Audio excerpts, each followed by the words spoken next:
And we are off. Anthony Lowe in the end zone.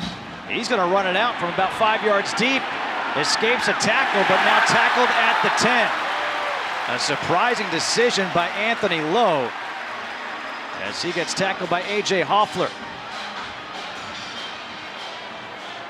And now this Gardner-Webb team, the Runnin Bulldogs, will take the field behind their leader in Nate Hampton. 28 carries last week for 130 yards. If you're the Georgia Tech defense, what you want to do is you want to make him beat you from the pocket. Keep contained. He makes plays on broken plays, getting outside of the pocket.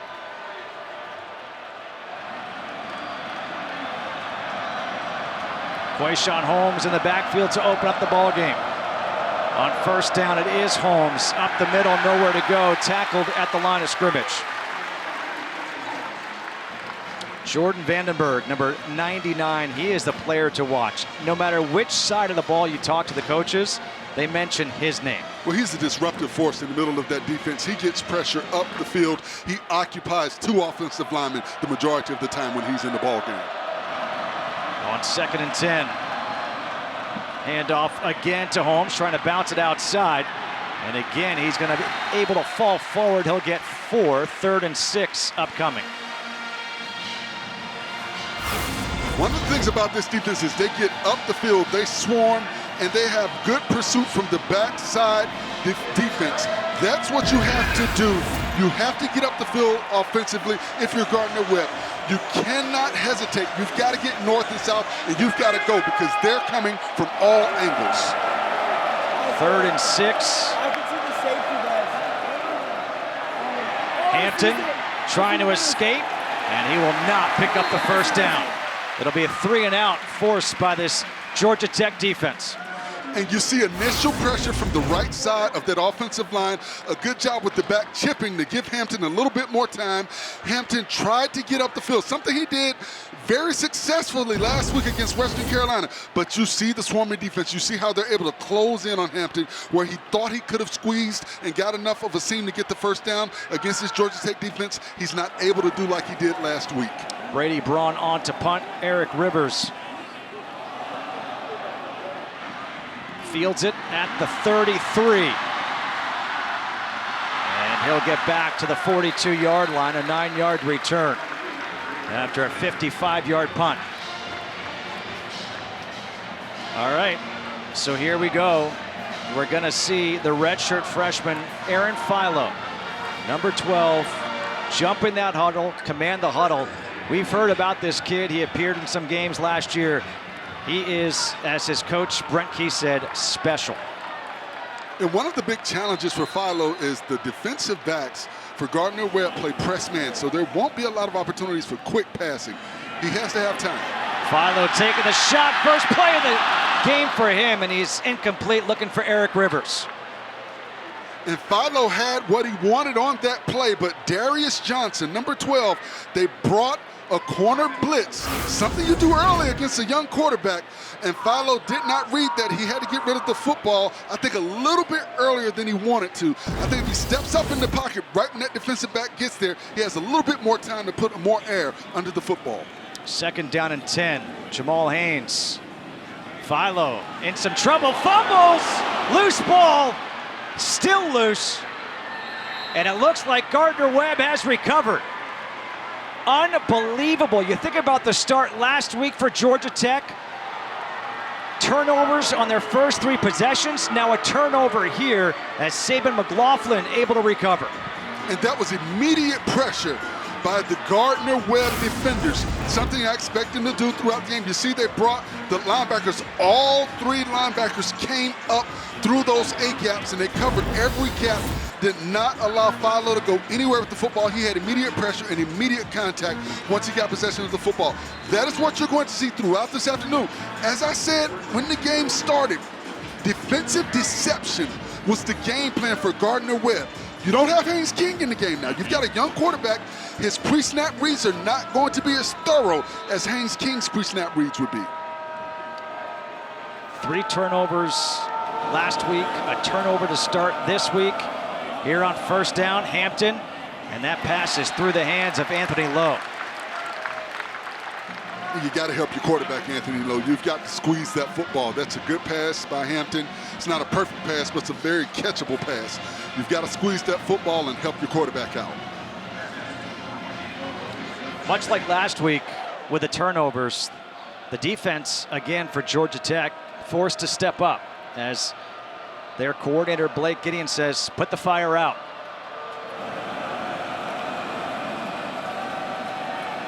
Hampton with plenty of time, now forced out of the pocket. He's got some green, and he's going to run for the first down and scamper out of bounds. And a good read by Hampton. He saw man coverage, so all the defensive backs had their backs to him. He allowed them to clear out, and once they cleared out, he had a clear lane to run and get the first down. Watch Hampton. He's going through his reads. He doesn't see anything that he likes. He sees man coverage, and he sees nobody paying attention to him. I thought they would see a spy. They will definitely have to have a spy on Hampton as this game progresses. On first down, Holmes switches fields, has some blockers. Holmes tripped up inside the 5 by Kyle Eifert. A 26-yard run by Quayshawn Holmes. And the defense is right there to make the tackle, but you see the ability of Quayshawn Holmes to change direction, get to the outside, and once he finds a seam, he has the speed to get up the field. A good job by Holmes being able to read where the lane was, stop, and get going the opposite side of the field. First and goal from the 4 after the timeout.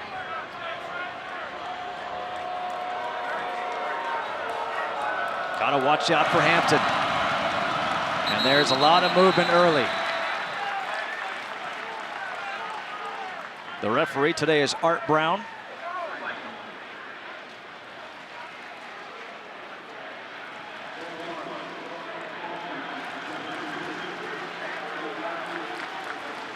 And one of the things that Blake Gideon told us yesterday when we were talking to him about this offense for Gardner-Webb, he said, you know, you look at the first 4 drives, they looked very lost, but after that, they got going, and they got into a rhythm that's scary because they all looked like they knew what they were doing.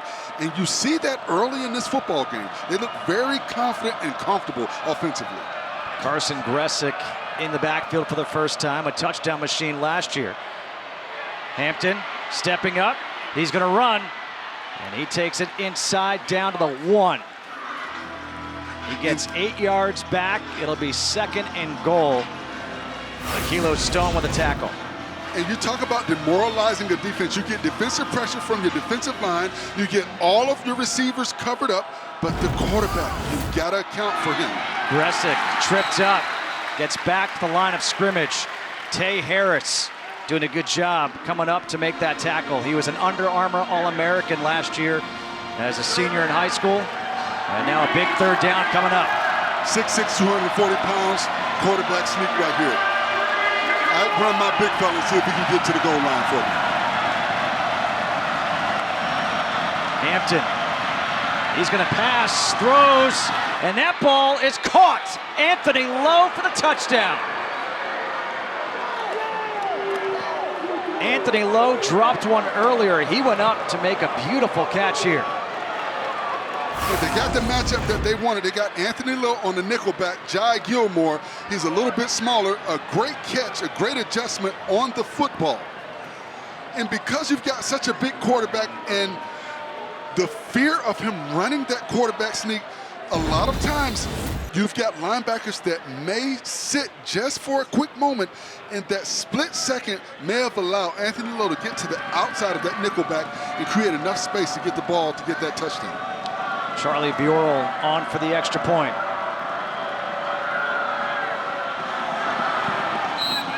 And that kick is no good. Missed extra points. A fumble led to a touchdown. Gardner-Webb takes advantage. Nate Hampton rolling out to his right, finds his favorite target, Anthony Lowe, who makes a beautiful catch.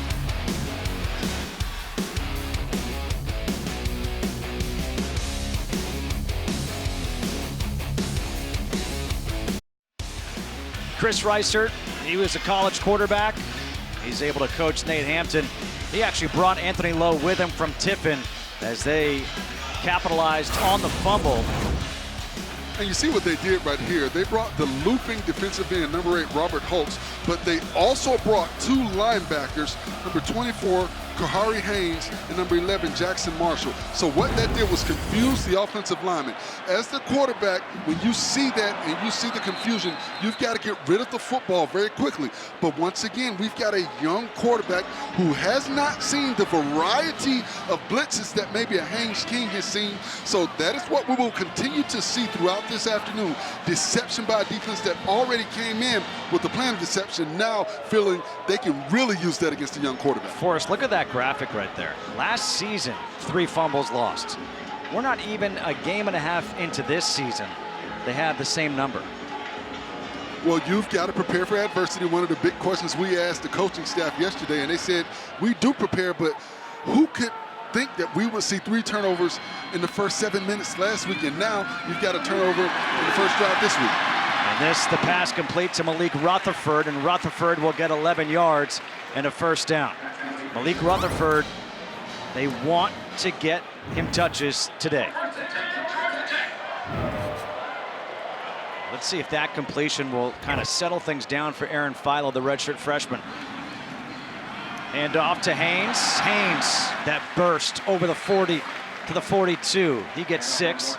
Jakari Brown with a tackle. This is what makes this offense so difficult. You've got the jet sweep motion, but you've got the quarterback Philo handing it off to the back coming with the dive play. So you have to have eye control. You have to be careful for that jet sweep action, but you also have to pay attention to the counter action possibly coming back across the formation.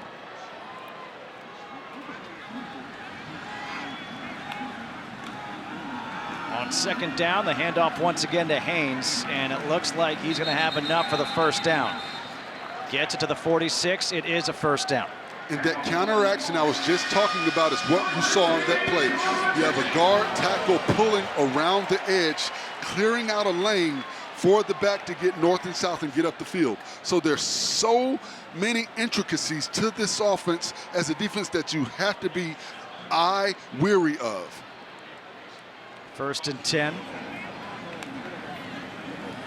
Quick pass, Team Patterson. And Patterson takes it into Gardner-Webb territory.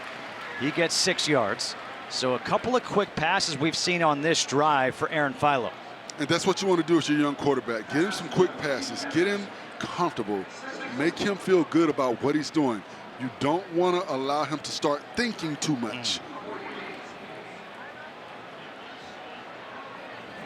Second and 4. Again, the handoff, a nice tackle as Haynes gets wrapped up. That was Q Billingsley coming up to make that. And you see, once again, that counter action. You've got the jet sweep action coming across the field, but you've got the counter coming back across the opposite side. A good job by Q Billingsley to read that and get up the field and make the tackle. Because if he doesn't make the tackle, there are no other backside defenders. On this third down, if you're going to pass, watch for Stockton. Philo rolling out, taking the shot down the field. This is up for the air for the interception, and it is Wendell McClain. That essentially works as a punt, but it's going to be the second turnover in as many possessions. And you're affecting your young quarterback's psyche because now he has 2 turnovers in the first half, a fumble, and now he's thrown an interception. Very dangerous pass, and look at Gardner-Webb. They've got the ball back.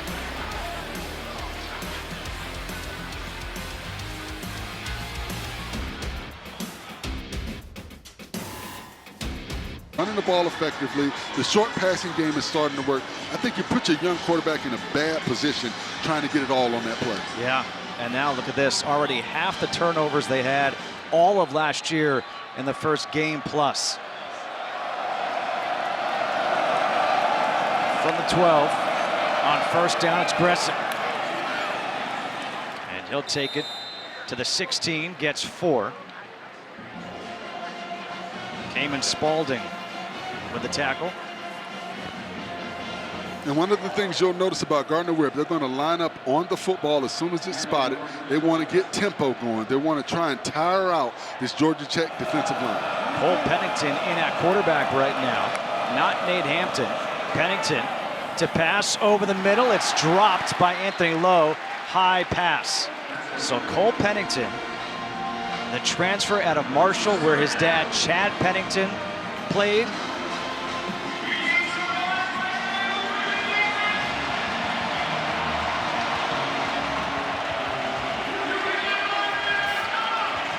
Interesting how Chris Reichert has gone to this changeup here.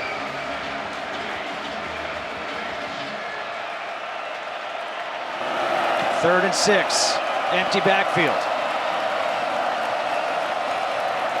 Now Gressick motions back in. Pennington. Sitting there is Chris Lofton. Lofton breaks a tackle. The second effort gets the 25 and gets the first down.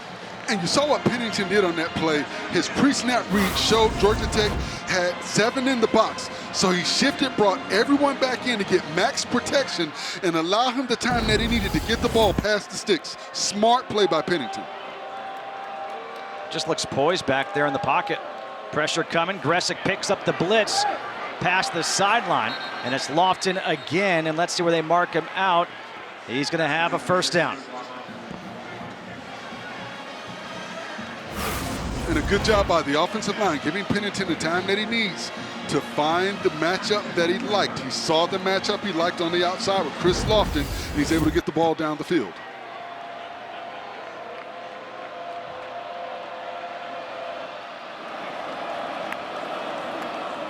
Gressick takes the handoff, and he'll stumble forward, marked down at the 39. He'll get 4 on first down.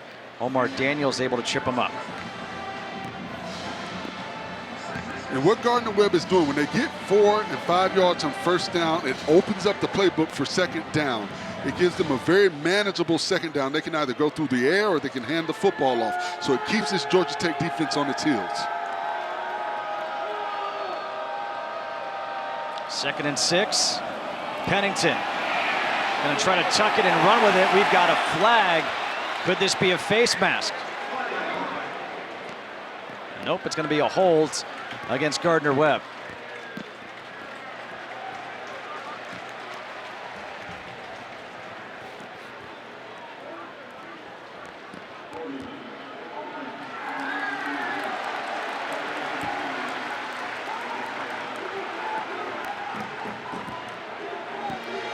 Christian Garrett with the sack. It's going to be 3rd and 8. And Georgia Tech brought the delayed blitz on that play, something we hadn't seen early in this football game. They've got to try and find ways to create additional pressure. They're not getting pressure with their 4-down linemen. And Jordan Vandenberg, the big disruptor's not in on this series, so they've got to find ways to get pressure up the field on quarterback Pennington. Empty backfield. Now Gressick in motion. Pressure coming up the middle, and down goes Pennington. Sacked by Kilo Stone.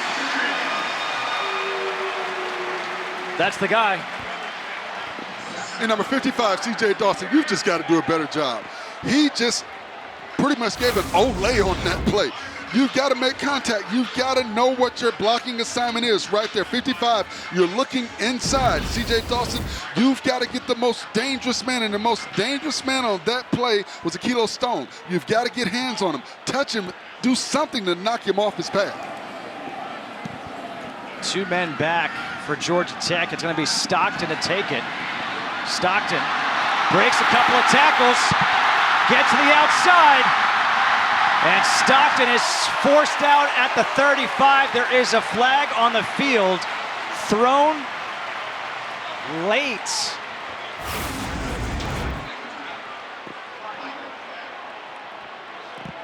And sometimes guys do things that are just unnecessary. And you see the block in the back right as Stockton makes his initial cut.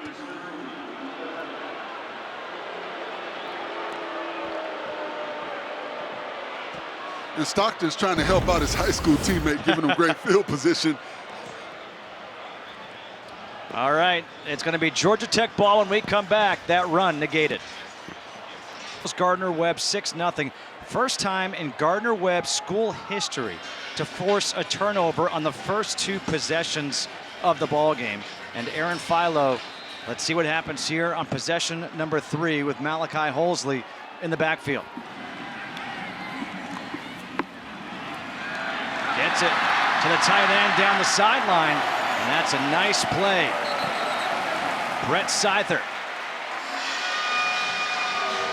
And coming into this game, one of the big questions was, will Georgia Tech get their tight ends more involved? You see right here, a good job by Philo getting rid of the football. He had immediate pressure when he came out of that ball fake, but he was able to get the ball to Seither. And once Seither got the ball, you saw the big fella rumbling down the field. A 26-yard completion. Saban McLaughlin came off the edge to deliver the hit on Philo. And the reverse. A block. Haynes is going to be out of bounds, marked down at the 12. A 20-yard run there for Jamal Haynes. And one of the keys to the success of the running game for Georgia Tech is the blocking out on the perimeter. A good job by number 4, Isiah Canion, to get the key block to spring him to get to the outside to get those yards. Red zone opportunity. Hosley runs right into a few Gardner-Webb defenders, picks up a yard.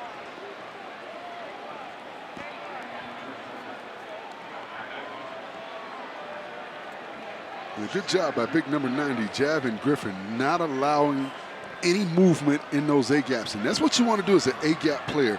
If you're Javin Griffin, Andre Crawley, the 2 big fellas on the interior of that defensive line, don't allow movement. Philo.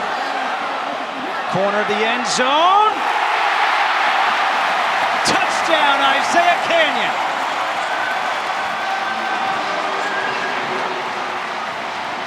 An 11-yard strike from Philo to Canion. And that is a veteran play from the young fella. You can throw to open receivers, or you can throw a receiver open. Watch what Philo does on this play. He allows the play to develop, and he throws his receiver open. He wasn't open, but where he placed the football, he allowed his receiver to become an open receiver. Great placement and great patience by Philo on that play. Den Berg on for the extra point. This would give Georgia Tech the lead, eerily similar to last week when they turned the ball over on their 3 first possessions. Yet, here they are, a chance to go up after turning it over on the first 2 possessions. A fumble, an interception, and now a touchdown thrown by Aaron Philo with 3:07 to go here in the first quarter. Speaking yesterday with Brent Key, asked him, you know, how long did it take you to get over those 3 turnovers last week? He goes, I don't know if I'm over them yet. So now you throw in 2 more turnovers on their first 2 possessions today, and yet you're still leading by 1. I can't help but think, what's going through his mind? Well, it was funny. You asked him, you said, Coach, can you share with us some of the things that you were saying to your coaches in the box? You said, guys, you know, I'm not going to share those things. You can probably imagine some of the things that came out of my mouth. But once again, this defense and this offense, they don't panic. And I think that's a reflection of all of the seniors on this team. You got 27 seniors.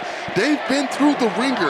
A lot of these guys were with Coach Key when he became the interim head coach to becoming the head coach. So they've seen and done it and been through it all. They've been through the Bowling Green loss. They've been through all of that, so they don't panic. And it's a reflection of what you see from this ball club. This will be a touchback by Den Berg. Now the question is, with the rain coming down, what does this Gardner-Webb team decide to do? Do they go back out with Cole Pennington, or do they go back to their starter, Nate Hampton, at quarterback? Last week, Cole Pennington did get a little bit of time, but Nate Hampton, he did the bulk of the work, was the FCS National Player of the Week last week. And you never question a coach's strategy, but I have to wonder why you go away from Hampton when you had such a successful drive, taking the ball all the way down the field, and you know the dangers he presents to defenses with his size and his ability to run the football, something he did well that first drive when they scored. Yeah, well, he is back in there now, trailing 7-6.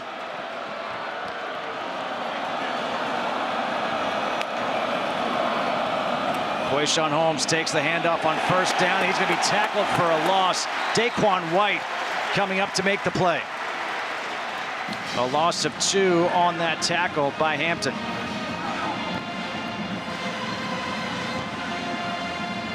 Daquan White with that tackle. Nate Hampton last week. First Gardner-Webb player to win National Player of the Week since 2014. 2nd and 12. Hampton will throw it, and he goes once again to Anthony Lowe, and Lowe is going to have the first down. He gets 20 yards on that 2nd and 12. And defensive coordinator Blake Gideon has to be upset on that play. You've got Ahmari Harvey and the safety, DJ Moore, in coverage. So you should have that receiver bracketed. You should have someone beneath and someone over the top. He was wide open on that play for Hampton to get the ball to him.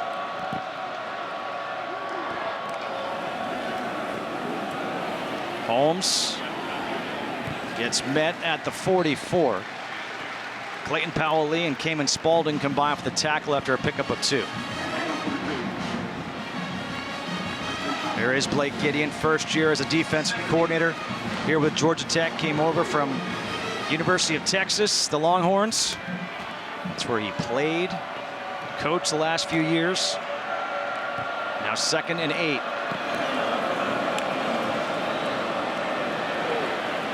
Hampton, back shoulder throw, it's incomplete. Daquan White on the coverage. And you saw Georgia Tech brought the blitz on that play. Quayshawn Holmes did a good job of picking it up. But what Hampton saw, immediate pressure, he had to get rid of the football. White Lofton has to recognize the blitz and turn around and help your quarterback out. That's a route where you should cut that short, looking back to help your quarterback. You have to pay attention to what the defense is doing when you're on the outside. 3rd and 8 with the rain falling here in Atlanta.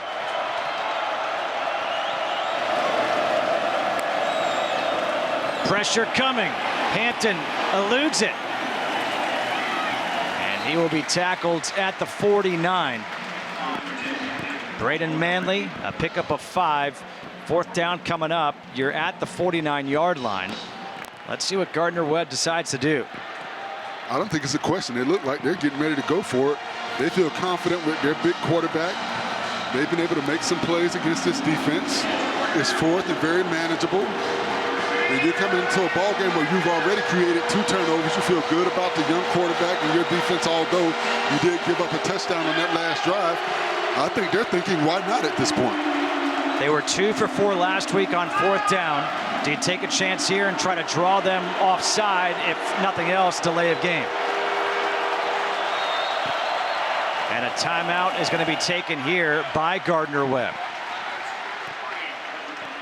I like the aggressiveness right now by Gardner-Webb. Too often, you've got teams that come in and concede, hey, we're just coming to get a check. You know, we understand that we're not supposed to win this football game. I like, as a coaching staff, challenging my players and say, hey, guys, we're 1-0, they're 1-0. We've driven down the field and scored. We've proven that we can score against this defense. Let's go get 4 yards. Tyler Johns told us that he has never seen a coach as good at implementing and developing a culture as Chris Reiser. He said on his play call sheet, he writes, trust the process, trust the tempo, trust the players. And right now, they're trusting all of that to see if they can convert on 4th and 4 here in the opening quarter, trailing by 1. But also, when you have a timeout, you have some time to think. Take it all back, and here comes Jackson Dorr. And rationalize and say, hey, you know, let's be smart and play field position football. We've got bad weather coming in right now. It's raining. We've got a young quarterback on the other side of the field. Let's play field position football. Eric Rivers back at his own 8-yard line. Jackson Dorr, not the usual punter. And there is a flag going to have roughing the kicker as it's down at the 5. And either way, it's going to be a first down because they were only needing 4 yards. whether it's roughing or running into the kicker, and he hit the plant leg, so I think that's going to be roughing. That's Den Berg, too.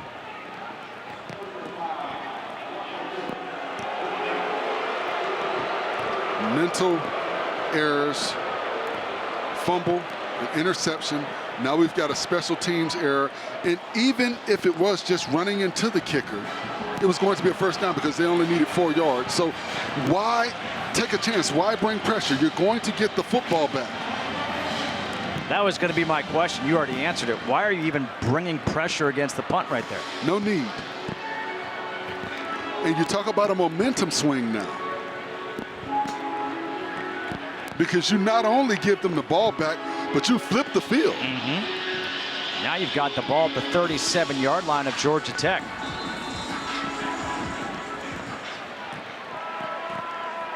Under a minute to play here in this first quarter.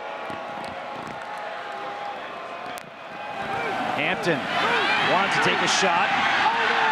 Now he's going to run. And he goes down, sliding. And they're looking for a flag. He gets back to the line of scrimmage.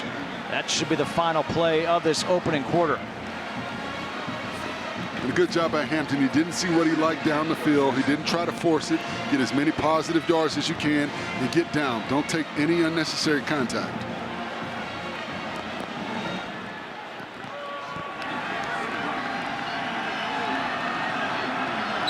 And that will be the final play of this first quarter. A wild first quarter, couple turnovers, 7-6. Georgia Tech leads Gardner-Webb Canion for the touchdown. Here to open up the second. It's a quarterback run by Nate Hampton. He'll get 6 yards. Wendell McClain with a stop. And it kind of gave Georgia Tech's defense a taste of their own medicine. You had the jet sweep action, you had the fake dive, and Hampton kept the ball and found the seam to get positive yards. Hands it off. Nowhere to go for Quayshawn Holmes. Jason Moore, one of the players in there for the tackle. Defense number 8. And a good job by the Georgia Tech defenders on the right side of that defensive line to get pressure up the field, disrupting the blocking assignments of the offensive linemen for Gardner-Webb. Well, Forrest, this time they're in no man's land, so they are going to go for it here on 4th and 5. Nearly drawing an offside. And if you're the center, you've got to snap that football when he jumps off sides.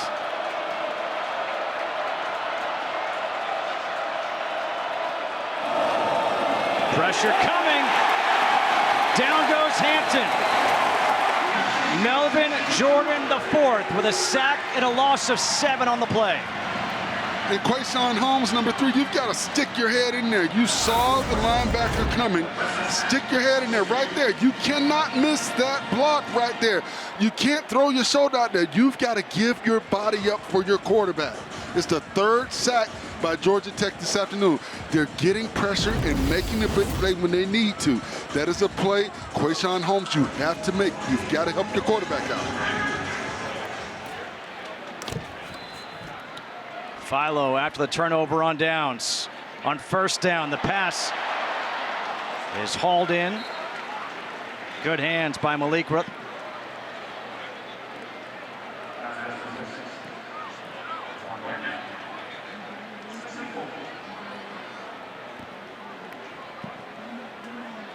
Handoff now.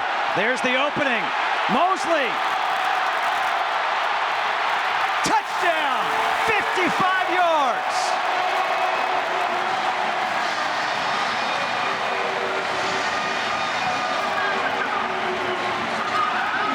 Malachi Hosley, the transfer from UPenn. His coaches says, you know what?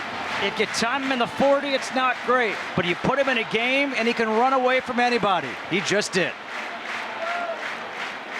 And you see the dangers of when you bring all of your defensive players up in the box. There are no back-end defenders to cover that up once he breaks past the second-level defender. Den Berg on for the extra point.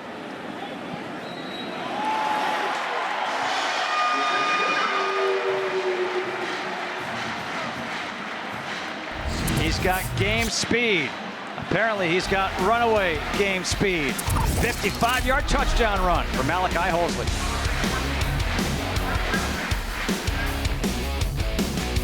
Good. Georgia Tech now leading 14-6. First 2 drives, not good. Last 2, very good. Anthony Lowe, Quayshawn Holmes back deep here for Gardner-Webb to field the kick from Den Berg.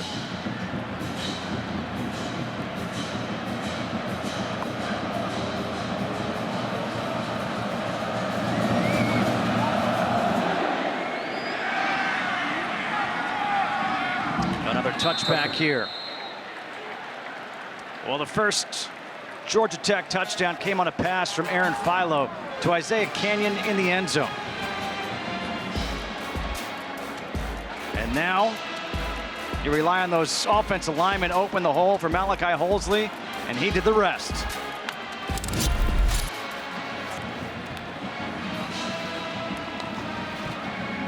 I would love to know what's going through the mind right now of Brent Key.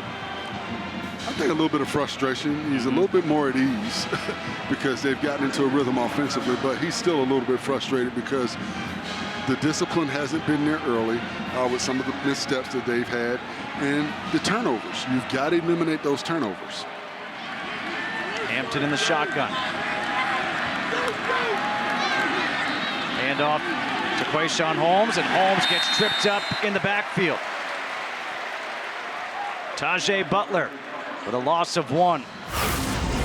And if you're Holmes, you've got to hit it and go. You've got an aggressive up-the-field defense from Georgia Tech. You cannot dance around in the backfield. You've got to get up the field and get going. A good job by Kelvin Hill right there to get up the field and make that tackle from the back end of that defense. 2nd and 11. Pass on the slant is caught by Anthony Lowe. And Lowe's going to have the first down. Lowe has been the go-to receiver for Nate Hampton. Not just this week, but also last week. And when Gardner-Webb's able to pick up that blitz, you give Hampton the time. He's able to find receivers down the field. Now he's going down the field. Once again, it's through the hands of Anthony Lowe. And one of the things we asked the coaching staff, we asked Tyler Johns, we said, hey, is there any position battles where you feel like you have the advantage? And they felt like when they had man coverage on the outside, they could get past the Georgia Tech defenders. And you see on that play, Anthony Lowe was able to run past Kelvin Hill. So those are the matchups they look for when they get receivers on those safeties on the outside. Towards the outside, Sean Brady, the true freshman. He's going to be tackled for a loss of 2. So 3rd and long coming up right now for Gardner-Webb after they missed on that big play. And it's all about matchups, and you've got to take advantage of them when you have them. You saw that earlier. If they make that big catch, they're able to flip the field. Now they're in a 3rd and long because of the loss on that 2nd down play.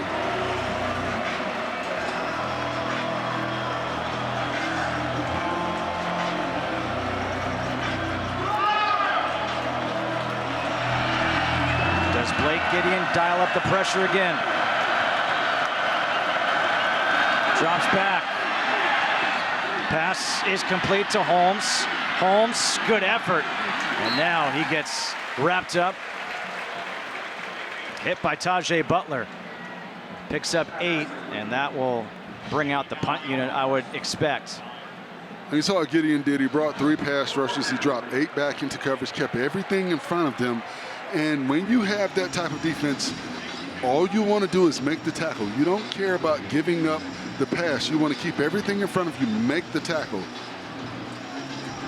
Don't allow them to get past the sticks. You give up all of that underneath, but you don't allow them to get past the sticks. Brady Braun has to be one of the biggest punters I've ever seen. 6 feet, 245. And that's a booming punt. A perfect kick That is going to be down around the 6-yard line. A 51-yard punt by Brady Braun. Brady Braun has got the stash, he's got the look.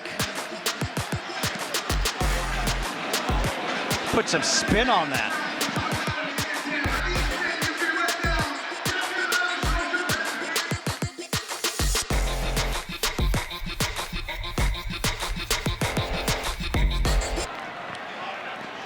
Starting this drive at their own 6-yard line after that fantastic punt.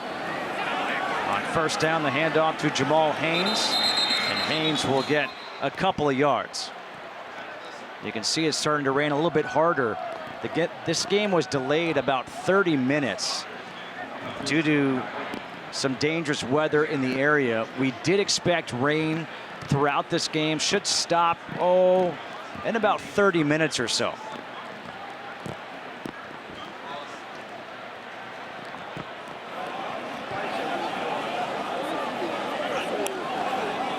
On 2nd and 8, Philo deep down the middle, completes the pass to Isiah Taylor, all the way down to the 45 of Gardner-Webb.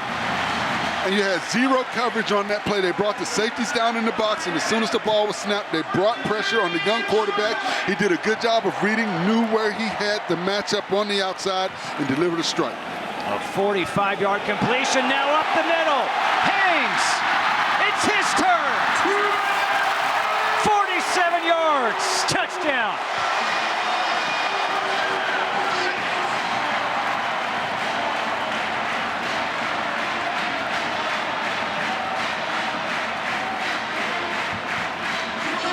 Zero coverage once again. They're assuming they're going to run the football, maybe because of the bad weather and the rain coming in.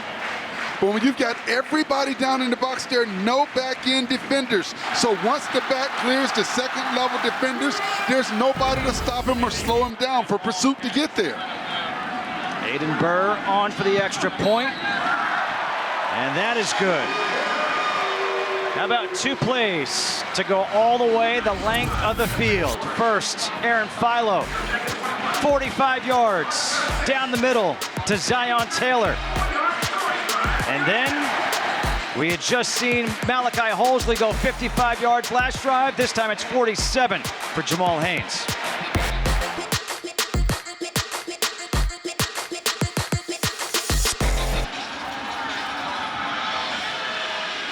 I think they've settled down. Den Berg to kick off. Anthony Lowe, Quayshawn Holmes back. And they will try to return it. Anthony Lowe. Lowe going backwards. Oh boy. Back now at his own 2. Second time that Gardner-Webb has tried to return this from halfway through their own end zone. Questionable decision right there. You down it, get good field position to start the drive. You're behind 2 scores. Now you've put your team in a very uncomfortable position, backed up against the own goal. Illegal block in the back. Return team number 42. That penalty's enforced half the distance to the goal line. First down. See, right now, Forrest, with the ball at the 1, I could see Blake Gideon dialing up some pressure right here, trying to see if he can get the safety. Absolutely. But I'm using my big quarterback, Nick Hampton. I'm running 3 quarterback sneaks in a row. I mean, when you look at the field position, this is the 3rd time they've started inside their own 20-yard line. That is not good for an offense when you're trying to get something going, especially against an up-the-field, aggressive, attacking defense like Georgia Tech.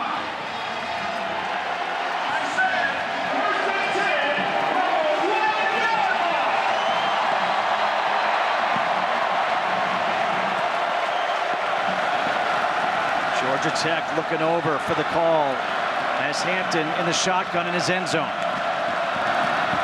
The handoff to Gressick. And Gressick, that's a good run right there out to the 6, picks up 5, just gives them some breathing room. And one of the dangers when you're playing cover 1 and you've got 1 deep safety, but you've got everybody in the box, If that back is able to get to the second level defender and get one-on-one, you feel good about your guy being able to beat that linebacker to get those extra yards.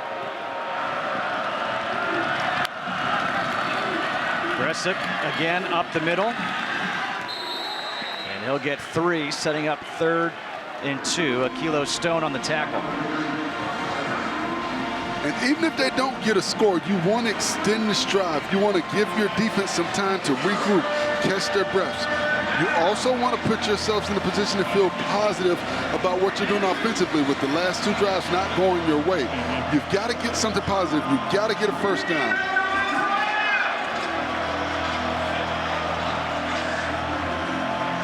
For the last 4 on 3rd downs is this Gardner-Webb team. The Runnin Bulldogs hope to run. They go Wildcat, and that's going to be a bad snap. Some flags, could be potential false start. False start. Offense. Number 77. 5-yard penalty. 3rd down. I don't like Wildcat this close, backed up against your own end zone. I think you go traditional offense. You've gotten positive yards. You put yourselves in 3rd and 2. And then you go away from traditional offensive set to the Wildcat. I just think you stay in the traditional set and run the ball. Why go Wildcat to a running back who's 215 versus your quarterback who's 6'6", 240? Now you take your quarterback completely out of the play. When you have him in the play, you give the defense something extra to worry about. Now it's 3rd and 7. Gressick, nowhere to go up the middle, stuffed. So that penalty is costly. That play call was costly. But you also now put your punter in a worse position to try and get the ball out of there.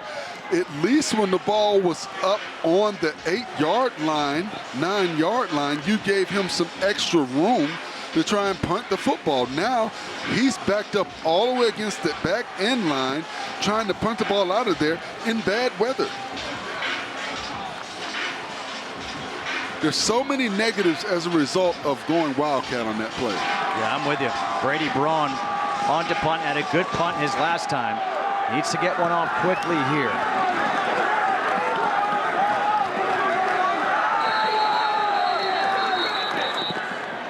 Timeout will be taken here by Gardner-Webb.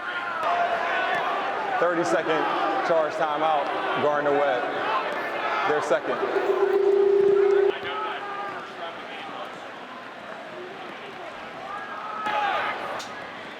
There's no foul for a delayed game due to the timeout. Well, that was the reason for the timeout. Was about to be a delay of game, so Chris Reiser calls a timeout. Georgia Tech, the last 3 possessions have ended in touchdowns. Well, once again, Philo doing a good job of finding his receiver on that deep crossing route. And then here, 0 coverage on the back end. So once Hosley gets through the hole, there's no one there to tackle him. And Haynes, same thing, 0 coverage, nobody on the back end. Once he gets to the second level defenders, there's no one there.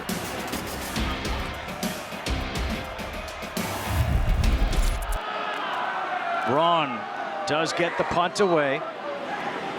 Running up to make the play at the 47 is Eric Rivers, and Rivers run out about the 35-yard line. A 12-yard return after a 42-yard punt. So Aaron Philo comes in as a decorated high school quarterback. So decorated, as a matter of fact, that he broke the state record in Georgia by Trevor Lawrence for most passing yards. Look at that completion percentage. So when you talk about a guy who comes in with some big-time billing, it's Aaron Philo. That's a great high school program he comes from, Prince Avenue Christian. Now Philo with great starting field position at the 36-yard line. Best starting field position of the game. Hosley goes out in motion. Quick pass. And that's Malik Rutherford. That little guy, 5'9", 170. You get the ball in his hands and watch out. Georgia Tech got what they wanted. They had offensive linemen out there to block, but Jamari Young, number 44, did a good job of finding the seam and getting to the back and getting him down. Philo over the middle to the tight end, who may have heard some footsteps. Brett Seither kind of stopped the route as he had a defender coming on. Absolutely alligator arms on that play. Now, you like saying that being a Florida State Seminole. I don't know. I have to stay away from that one. Okay, yeah. All right, fair enough. 3rd and 8.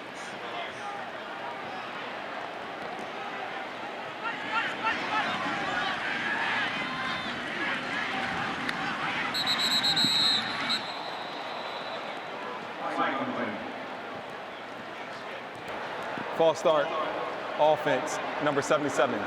5-yard penalty, 3rd down. That's against Keelan Rutledge, the right guard, who the coaching staff could not say enough good things about that young man.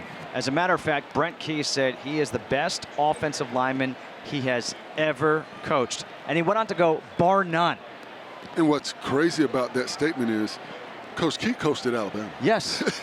So think about some of those offensive linemen he's had contact with and coached at the University of Alabama. On 3rd down, Philo rolling out on the run, throws low, and that pass is caught by Malik Rutherford for the 1st down. A 17-yard completion on 3rd down. Excellent throw by Philo, sprinting outside of the pocket, allowing his receiver to clear the defender and putting it right where he can get his hands on it. Just clearing number 44, Jamari Young. Now Hosley. Nice job to spin away from what could have been a big hit.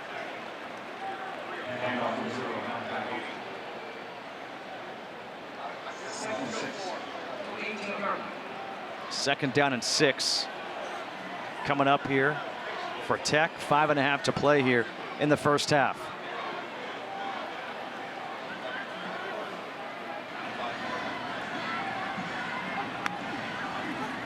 Philo swings it out to Hosley.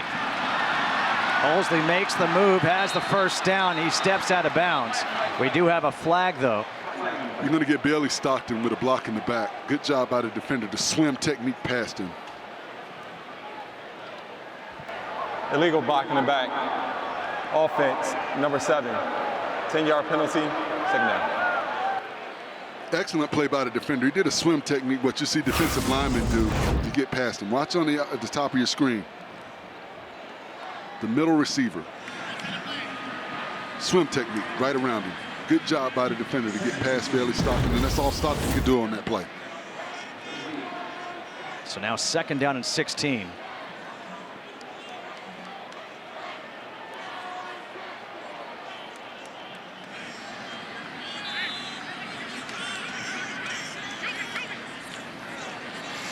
Reverse again. Rivers.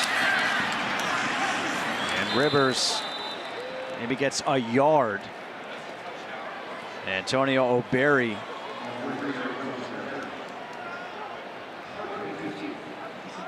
And O'Berry stayed at home. He didn't allow himself to get blocked. He got up the field. He recognized and deciphered what they were trying to do. And that's from game study and film study right there. Good job by O'Berry. Jamal Haynes split out to the top of your screen. Brett Seither, the tight end in motion. Empty backfield, Philo on the run. Throws, open receiver is Rutherford, and he is tackled at the 1. A 26-yard completion. And a good job by Rutherford to find a hole in the coverage. He found a hole in the zone. And a strike by Philo, putting the ball right where only Rutherford can make a play on it. 3rd pass of the game, over 20 yards for Aaron Philo. 1st and goal from the 1. Hand off to the end zone. Touchdown, Jamal Haynes. 2nd touchdown of the game for Haynes. And it's 4 consecutive possessions with touchdowns for Georgia Tech.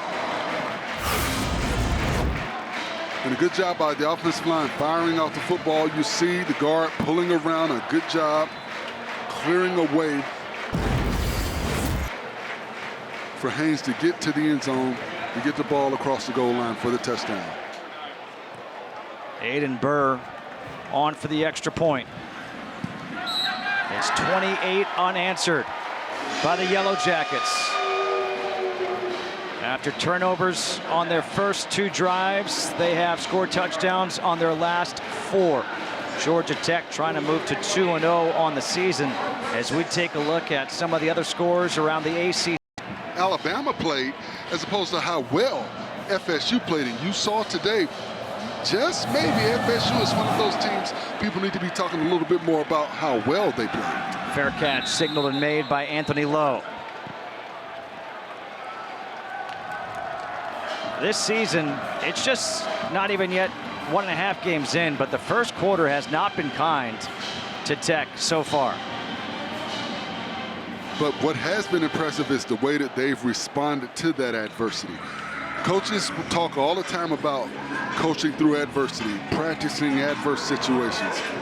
But you cannot practice true adversity. You have to go through it. And they've shown that they can deal with it. Now, is this something they want to continue to have to deal with?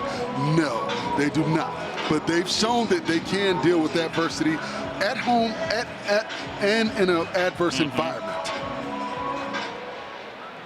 Nate Hampton will start at the 25. Hand off to Holmes. Holmes, good job moving that pile up to the 32. He gets 7. Gardner-Webb capitalized off that turnover, but since then, they have done nothing. There have been some questionable play calls for Gardner-Webb. I thought going with Wildcat was a pretty bad call. I didn't understand going to Pennington on the second drive when you had such a great drive, that first drive with Hampton. But you've got to regroup and you've got to continue to play. You've got a whole nother half and you've got a 2-minute drill right now you're trying to get into and trying to get a score on the board. Nice job by Braden Manley coming off the edge to make that tackle, a pickup of just 1. 28-6, Gardner-Webb trails. They trailed 35-7 last week. Slightly different opponent this week. Georgia Tech this week, Western Carolina last week, and you can see Braden Manley kind of holding that left hand. And although the opponent is different, if you're the coaching staff, Coach Research and his coaching staff, you've got to remind your team, we were here last week. We can get this done. 3rd and 2, not going Wildcat this time. Handoff up the middle, and this time it's stopped by Tajay Butler. Tajay Butler at that linebacker position has made a couple of nice plays. And with coming up on the 2-minute timeout, you'll take this all the way there, and you'll have a decision to make. I gotta think they're gonna punt. At least make Georgia Tech try to go the entire length of the field.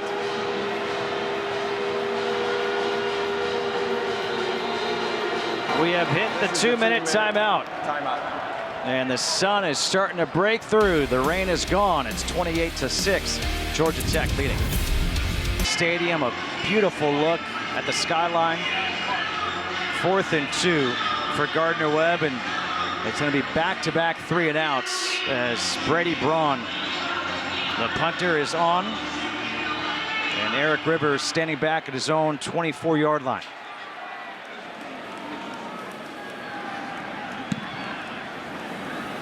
Rivers lets it take a bounce. Now we'll have to let it bounce a few more times. And this is going to be a perfect punt for Brady Braun. Again, downed inside the 10. He's like, I'm doing everything I can. Now, if I'm Gardner-Webb, I am not going back to that zero defense. You've got to have defensive. You've got to have some coverage on the back end of that defense. So I go cover 2 at least. I wouldn't even feel comfortable going cover 1. I go cover 2 at least. Keep 2 deep safeties back. It was a 61-yard punt. Just if you can explain cover 0, cover 1, cover 2. Cover 2 means you've got 2 deep safeties. Cover 0 means you have everybody down in the box. You don't have anybody on the back end of that defense. Cover 1 means you have 1 deep safety in the middle of the field. Cover 2, that means they can split the field. Don't allow anything to get behind you. And if something does get past the second level, you've got a defender coming up to make the tackle. High snap, but a flag thrown before. We're going to have a false start. False start. Offense, number 72. Penalty to the force, half the distance to the goal line. First down. It's 28-6. Georgia Tech leading. If you were to talk to Brent Key at halftime, you think he's happy or frustrated? Absolutely not. He likes to score, but he doesn't like how they got there. You want to have a clean football game, especially coming off of last week's game where you had those 3 early turnovers. So to start this game with 2 turnovers on your first 2 possessions, he is not happy about that. Is he happy about his young quarterback getting into a rhythm? Of course, you want your second team guy to be ready to play if he needs to and has to, but you cannot be happy with the turnovers. That pass complete to Eric Rivers, who's able to run for the first down. He picks up 17. You got a chance right now to run a 2-minute drill. You've got all 3 timeouts remaining if you're Georgia Tech, and you've got your redshirt freshman quarterback at the helm.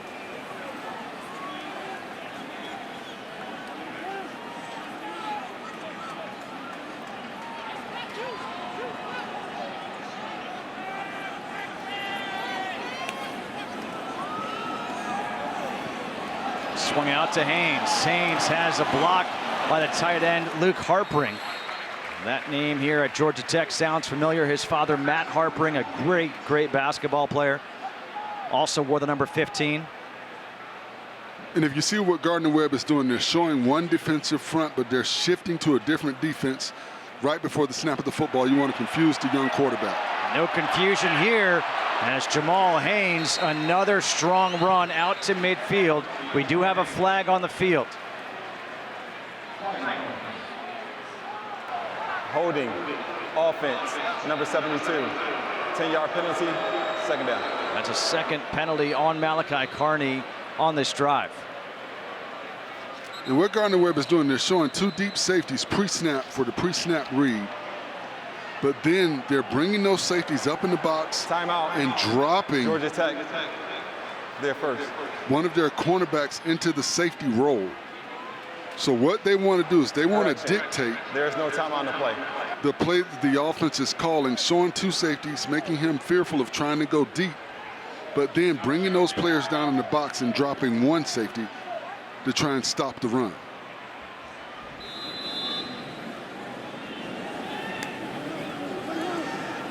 Philo has to get rid of it. Throws this one out of play with the pressure coming.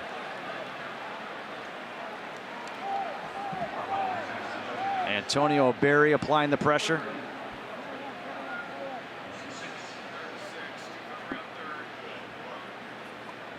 Third and 6 coming up.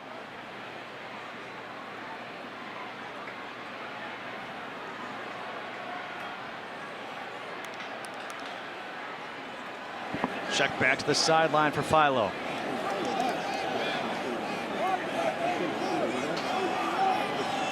We've got 6 on the line of scrimmage. High throw, incomplete, trying to set up a screen for Malik Rutherford.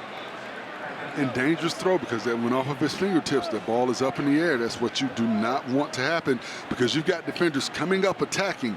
And if that ball tips the wrong way, you've got a defender catching that ball on the run, running towards the end zone for a touchdown.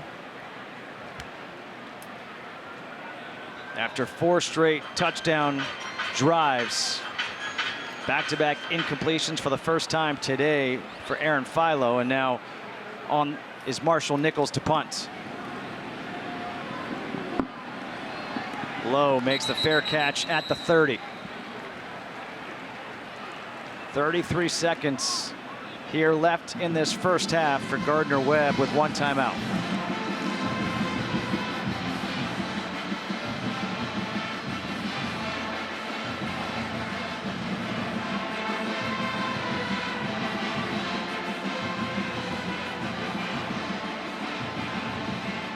Both teams forced to come back in week 1. Gardner-Webb had to come back from a 35-7 deficit. When they were down like that, Nate Hampton, he said, hey, I got us. I'm going to score the next 3 times we have the ball. Going to get us 2 in the first half, 1 to start the second half.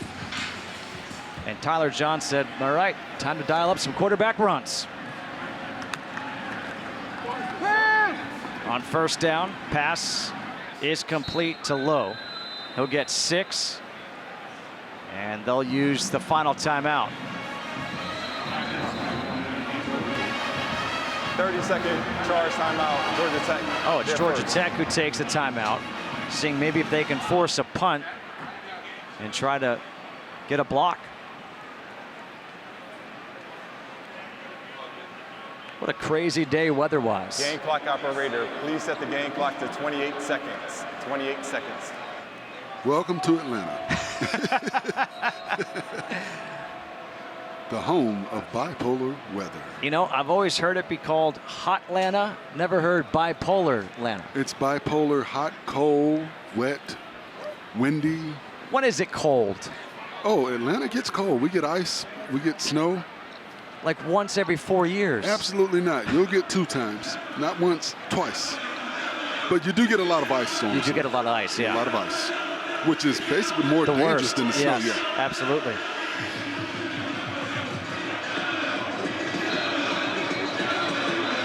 Atlanta's kind of on that vortex where we'll get the intensely hot weather in the summertime, and we'll get some of those days in the winter where it's extremely cold or extremely icy. But then also, you know, during tornado season, you'll get tornadoes in some of the outskirt areas. We've had tornadoes actually in the city of Atlanta as well. So I forget what year it was. There was a bowl game where there was a delay during the game, and if it wasn't a delay, all those fans would have been out in the middle of a tornado. Nowhere to go right there for Quayshawn Holmes. Another timeout. Timeout. Georgia Tech, their second. They're going to have to reset the game clock again. And you see the big fella right there, Jordan Vandenberg. I mean, he just uproots the offensive lineman. Luke Rector, 71. You've got to get low. You've got to have a flat back firing out. You see the big fella's able to basically bear crawl, have a flat back fire out, and get up underneath him and just drive him back into the ball carrier.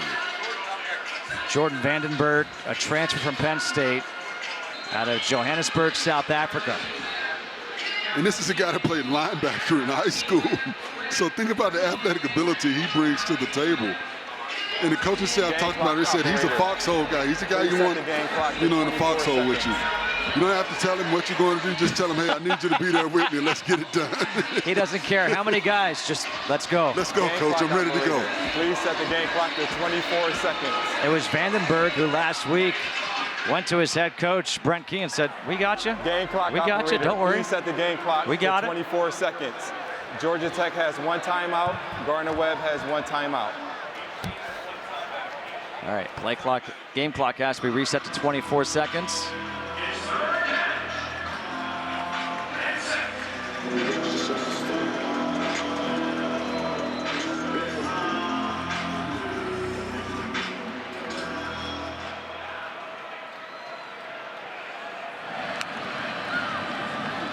Running the ball again, and Georgia Tech will use its final timeout.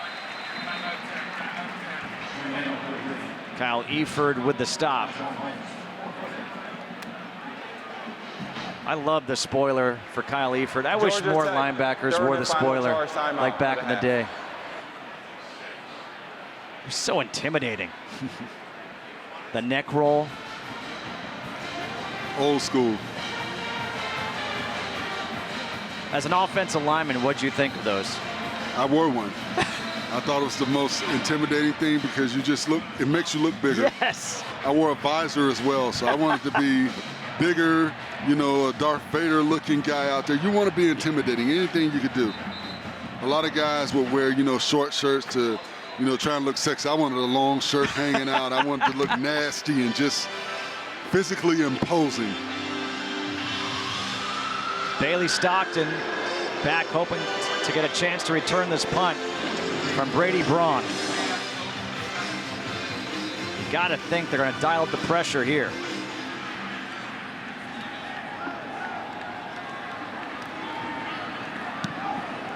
Braun gets the punt off. Fair catch signaled and made at the 21-yard line. I feel like this final minute of the quarter has taken longer than the entire quarter took. And if you're Gardner-Webb, you just want to get to the locker room right now and try and regroup. And once again, you have to think if you're Gardner-Webb, hey, we've been in this position before. This is where we were last week, and we found a way to get it done. Albeit a tougher opponent waits you in the second half, but you've been here. So you've got something you can lean on and use as a positive, coming out of the locker room for the second half.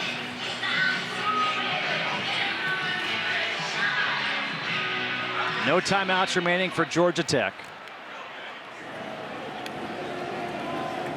And the handoff. Another good run by Malachi Hosley. 15 yards. They want to get up and snap the ball and get another playoff.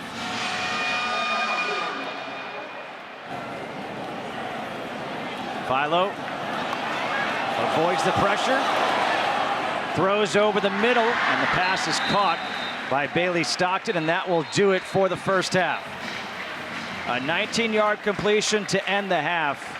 In Brent Key, the start was not what he was hoping for. Turnover. It's on their heels, and it took him out, and I think things just kind of went left from that point. Charlie Biorel on to kick off here for Gardner-Webb. Georgia Tech won the toss. They deferred. It'll be Daylon Gordon back with Shane Marshall. And this will be Marshall who lets it go into the end zone. And he will get down for a touchback.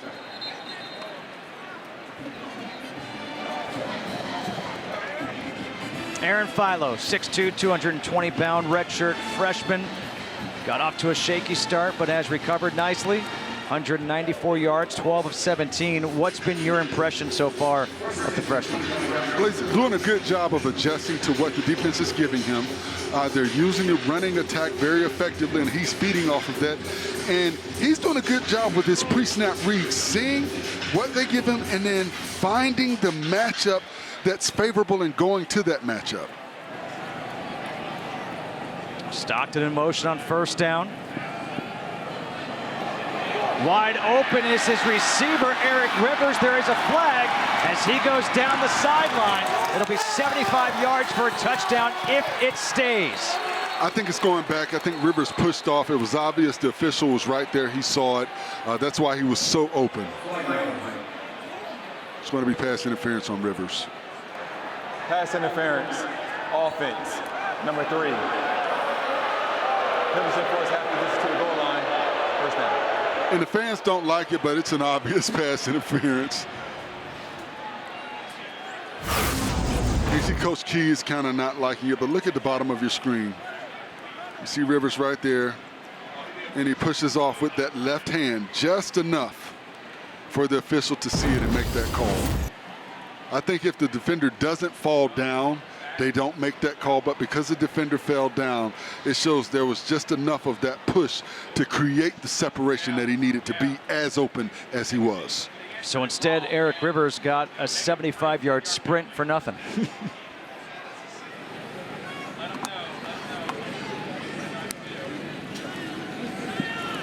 On first down, here's Philo towards the sideline, completes to Zion Taylor.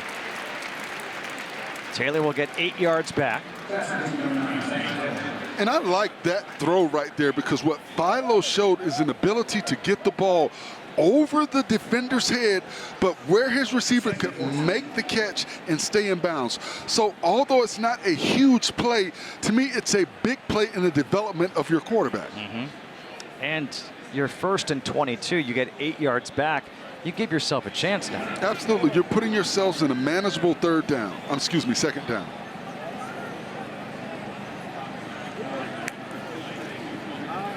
Philo. Open, Stockton, sideline. The high school teammates connect.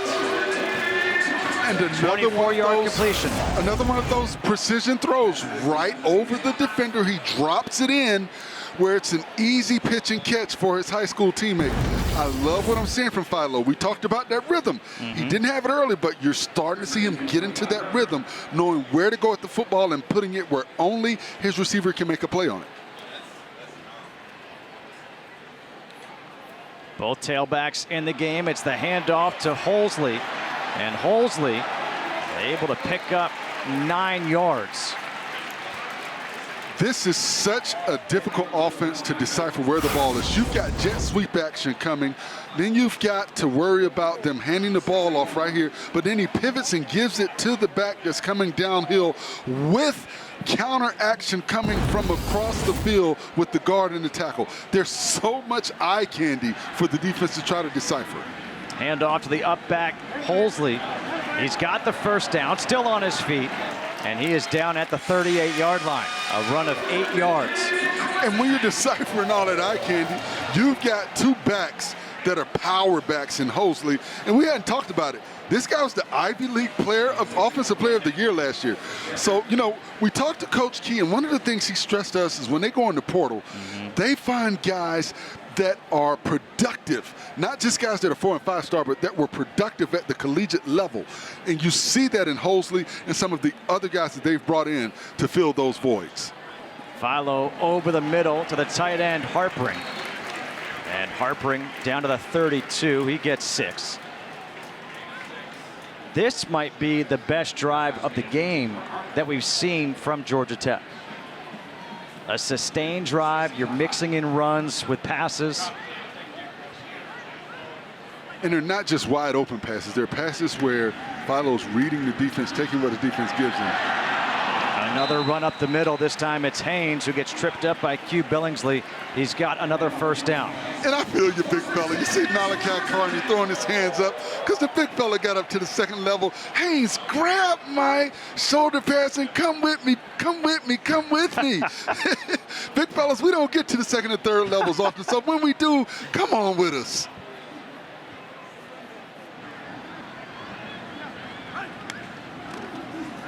It's the handoff to Haynes. And we've got a flag in the backfield.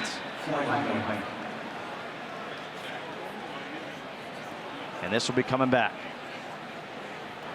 Holding offense, number 67. 10-yard penalty, first down. You know, I feel bad for you, Forrest, because all you offensive linemen only get called out when there's a penalty. So it's the first time we called Joe Fusel's name here today. And, you know, when you're playing, are you like, where's the love for me and my guys? Well, that's why I had to give my big fella Malachi Hosley some love on that play before, because he got out to that third level defender and was trying to make a block. But too often it is overlooked with some of the things that the offensive linemen do, but that's just a part of the dirty work of being an offensive lineman and getting down in there and playing with a square chin. Dalen Gordon in the backfield for the first time today. Quick pass to Dean Patterson, and Patterson's got nowhere to go. He's going to lose 3 yards on that one.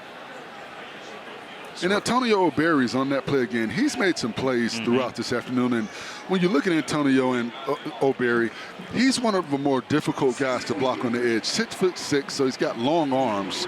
And he plays it very well. He plays very smart football. He's been around the football all afternoon. That was the first tackle for a loss of the game for Gardner-Webb. This pass is behind Zion Taylor.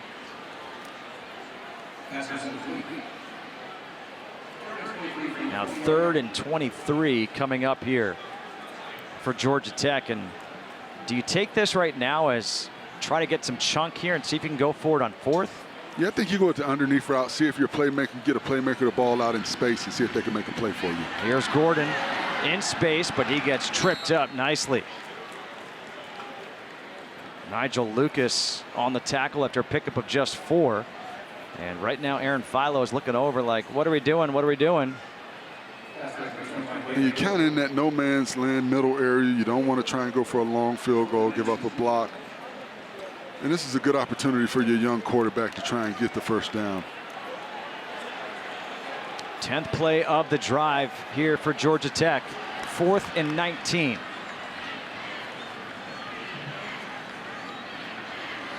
And they're playing one deep safety.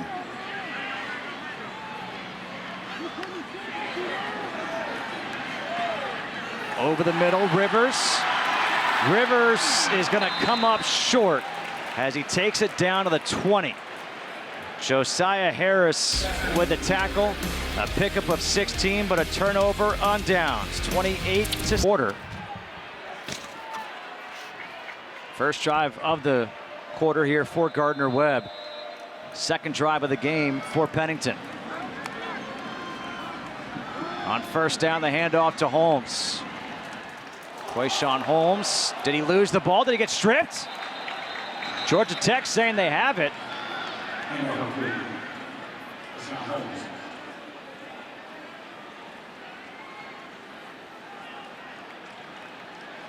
And they do.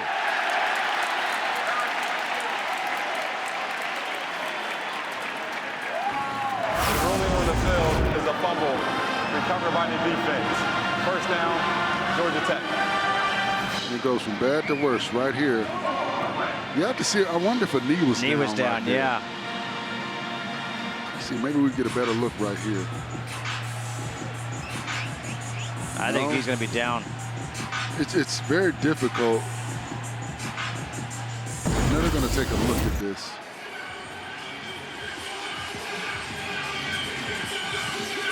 And I think that's what Coach Reeser is seeing right now. Rusty Acree, the replay official.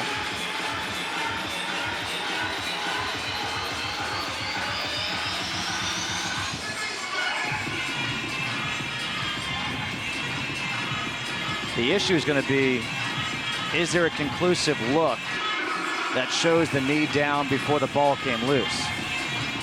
Or will this call be upheld?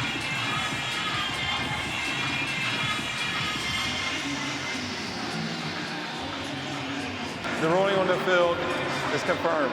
First down, Georgia Tech. So that is the first turnover of the game for Gardner-Webb. They've got one. Georgia Tech has two. And now a great opportunity for the Yellow Jackets. Coach Reichert's like, what? How is that confirmed? And they confirmed that very quickly. Yeah. And I don't think the shot that we had there was enough to be able to, overturn that call, change that. And like you said, it has to be conclusive. You have to be able to clearly see that his knee was down to overturn that call. Now taken over at the 25 of Gardner-Webb. Philo hands off to Hosley.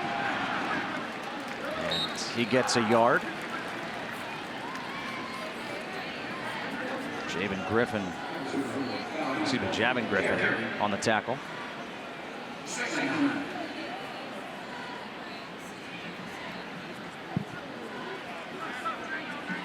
Malachi Hosley now split out top of your screen. Empty backfield here for Philo.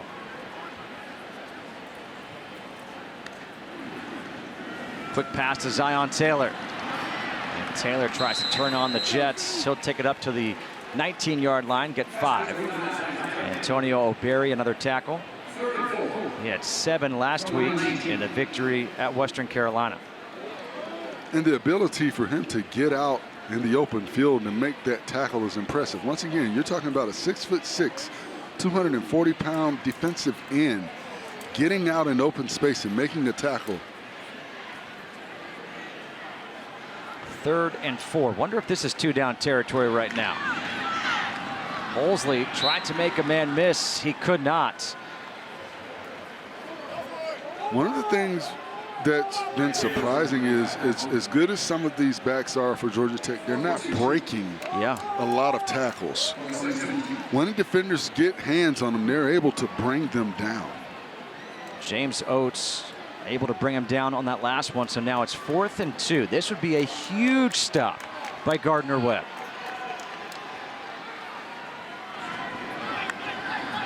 Philo will keep it himself up the middle. He's got the first down and more. Philo inside the 5. And as I say that, Philo breaks a couple of tackles to not only get the first down, but get the ball down on the 5-yard line.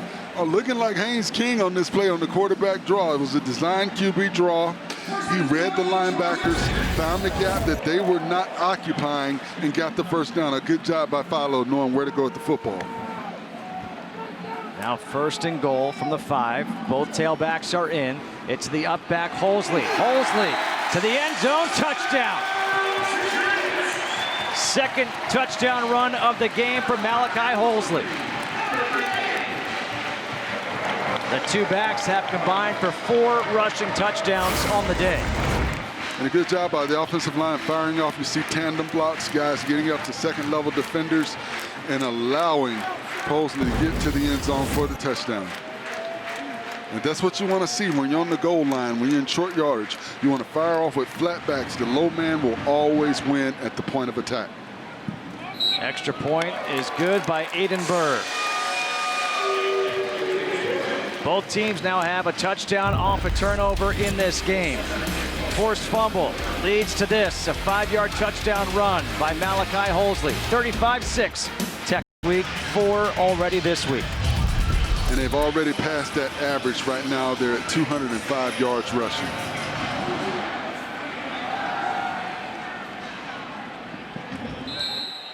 No return here. The running backs, they're making themselves their own room right there. The two backs, nearly 200 yards. Nearly 100 yards each. And if you're Haynes, you're looking at that stat saying, okay, I got to get 8 more yards. Well, Cole Pennington is back out at quarterback here for Gardner-Webb, now trailing 35-6. They trailed 35-7 last week.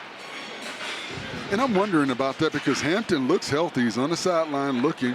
This is the guy that was the player of the week last week. So what's going on here? National player of the week. The pass is lobbed over nicely to Jabri Bevineau. And Bevineau's got the first down.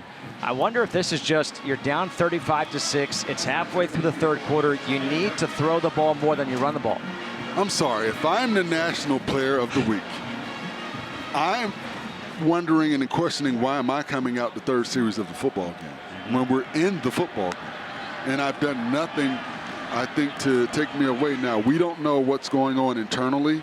And like you said, that may have been the scripted game plan. And maybe Pennington is a better passing quarterback.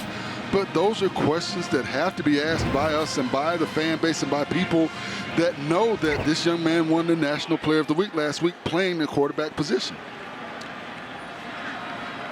No doubt, 2nd down in inches here. Pennington, low throw, saw a defender coming in, so threw it low for Quayshawn Holmes. 3rd and inches coming up. You know, it goes back to, again, that 3rd series of the game when they went to Pennington as opposed to Hampton, predetermined. Sometimes you have a game plan. Throw that game plan out the window when you're leading. Now, one of the things we did talk to the coaching staff about was his completion percentage. He was only 12 of 30 last week with those 263 yards, a 40% clip, which is not very strong. They wanted to improve that clip. And I think when you look at improving that, it's the passes that you put him in a position to throw. That low percentage was them trying to get back into a game. They were down 35-7, so you do have to take some chances and make some throws that you probably wouldn't and if you weren't in that situation, but you have to still wonder. That is an incomplete pass as Caleb Borders could not get a foot down.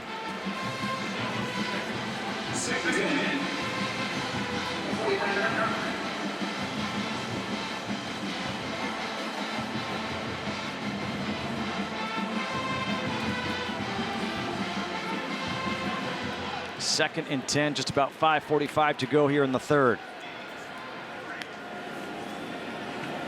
Pennington pressured. Pennington goes down, sacked by Ahmari Bradford. And that's on the right tackle, Will Fitzpatrick. You've got to do a better job of setting back in your hips. You've got to keep your shoulder square to the line of scrimmage. You can't open that outside shoulder. If you look at that play, Andrew 3, number 72, you've got to set back You cannot open that outside shoulder and give up a short corner. He gave up a short corner to that defensive end, which allowed him to get to the quarterback level immediately. 4th sack of the game for Georgia Tech. Now it's 3rd and 16 for Pennington. Pennington's pass is complete to Chris Lofton. He's very close, going to come up about a yard shy of that first down marker. They got to go for it here. And this is when you could use a quarterback like Nate Hampton, 6'6", 240 pounds. You get him up under center and run a quarterback sneak.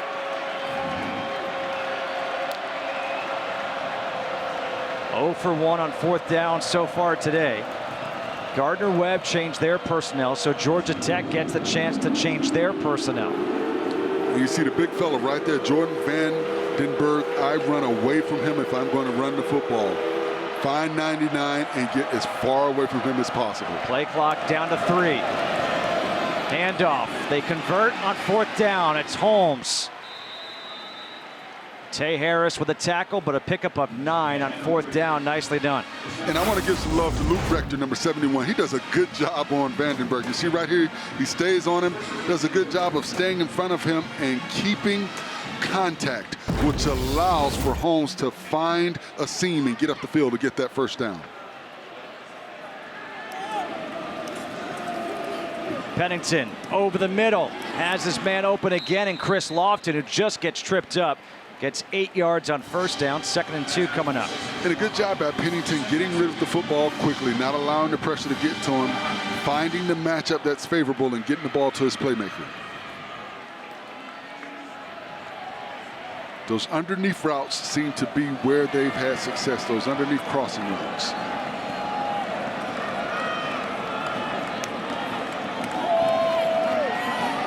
Pennington forced out again, throws low for Anthony Lowe.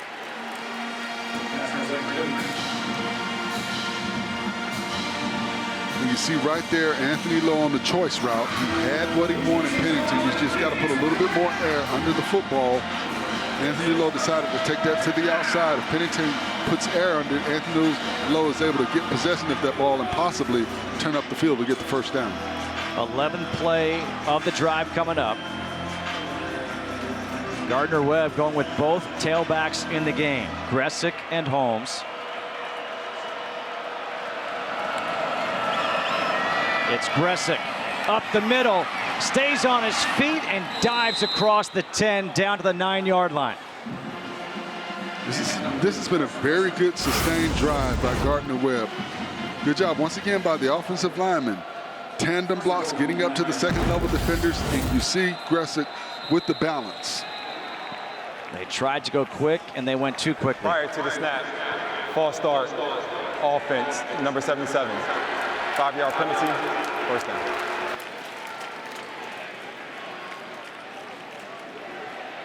You want to say his name or me? I'll let you do it. All right, it's Will Fitzpatrick, who you were just praising before.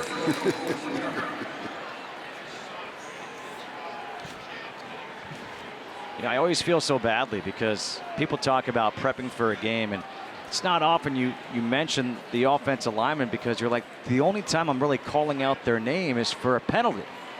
And when it's a penalty, they tell you what number it is.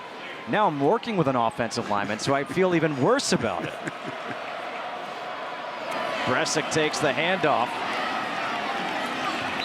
And he'll get it back to the 9-yard line. Jason Moore on the stop.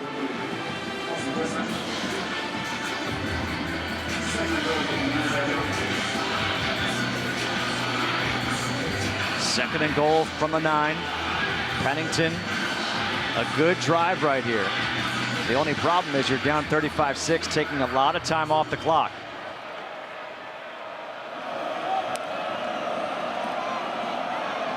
Pressured again.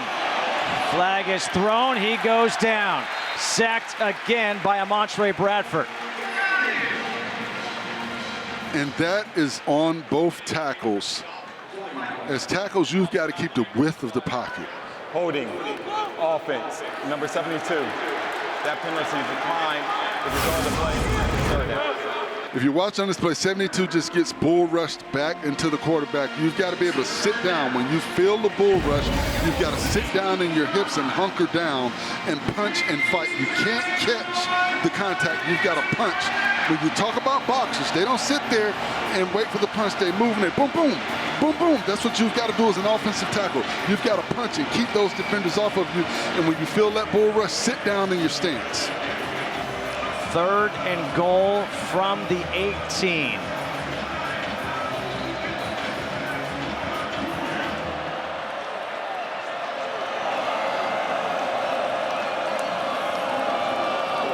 Pressure coming again. Pennington goes down again. This time it's a kilo stone.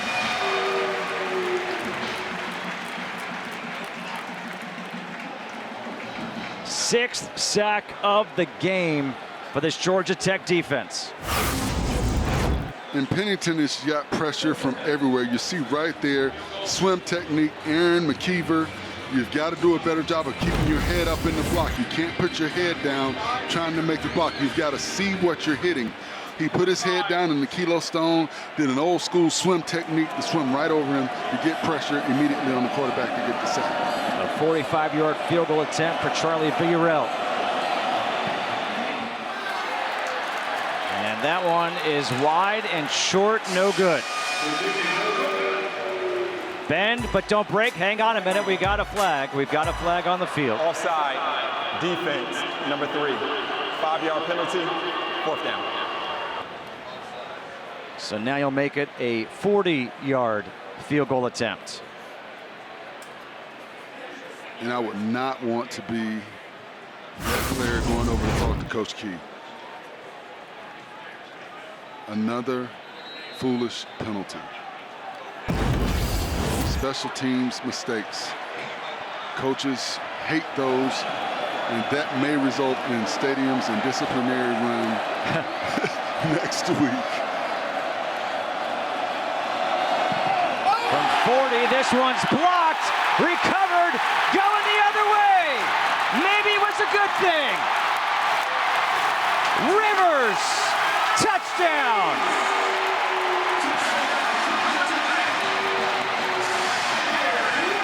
Now, if I'm the player that jumped off sides, I'm telling Coach Key, hey, Coach, I knew this was going to happen to Ahmari Harvey, so I decided to make the block. And you talk about an impact right here. This is what you look for. And why not block it to Rivers, one of the faster players on the team? No, you were right. The double number got me. It was Ahmari Harvey who recovered it. He was the one who jumped offside. And so now that blocked field goal, recovery for a touchdown, and the extra point is good. And that's what I'm telling Coach. Coach, I jumped off sides because I knew I had an opportunity to block it. A 65-yard return, and there he is. Brent Kent, Georgia, 42-6 with 36 seconds to go. Den Berg will kick off. It's 42 unanswered points by the Yellow Jackets.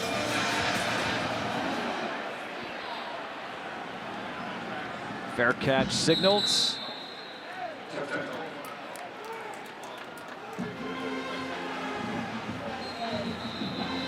It's Cole Pennington once again here. Going to be leading this team out as we've got a player down for Georgia Tech.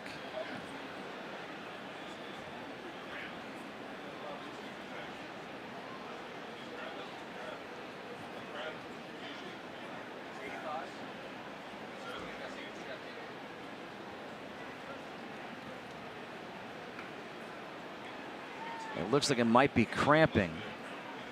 Chris Elko, I believe that's number 89.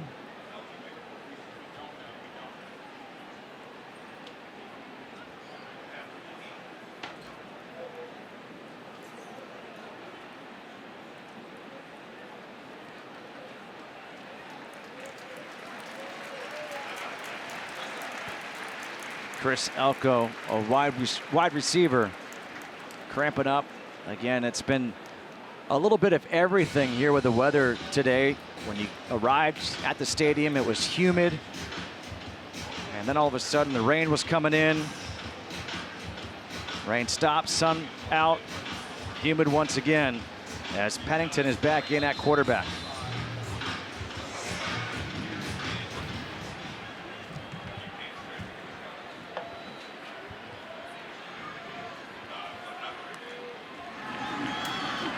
Pennington on first down. Nice catch by Anthony Lowe, going up, turning, and making the play. 14-yard completion. And Anthony Lowe has been active throughout this afternoon. He's had some misses, but he's had some big catches for his offense.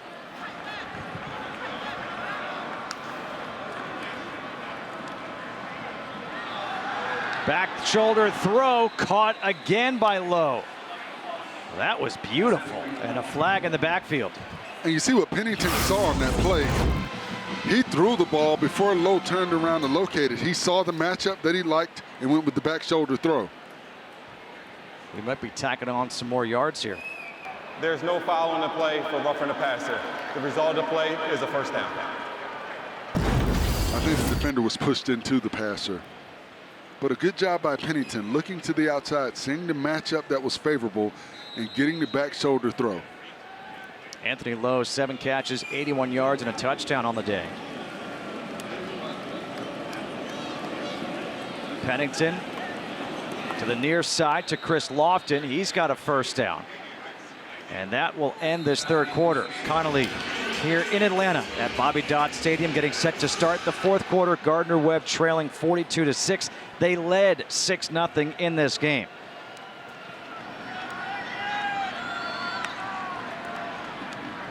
Pennington looked like he got hit as he released that ball, complete to Anthony Lowe. And you know, Justin, we talked about it during the break. Pennington and how he's played when he's been in the game, you know, before that pass, 9 of 13, 111 yards, compared to Hampton, 6 of 9, 45 yards. It sets up for maybe a quarterback controversy moving forward. Pennington throws. That one's batted around, incomplete. It's pretty crazy to think about that. I wonder if it's not a quarterback controversy, do you have a situation where you're going to play both quarterbacks? I would lean that way if Hampton had played more, but Hampton doesn't look like he's going to come back into the ball game. They've leaned on Pennington the majority of this game. Outside of the first quarter, we haven't seen a whole lot of Hampton. 3rd and 4. And as I said, unless it's a disciplinary thing or an injury that we don't know about. Adopte stays on his feet, second effort. Man, that was quite the effort from Giovanni Adopte.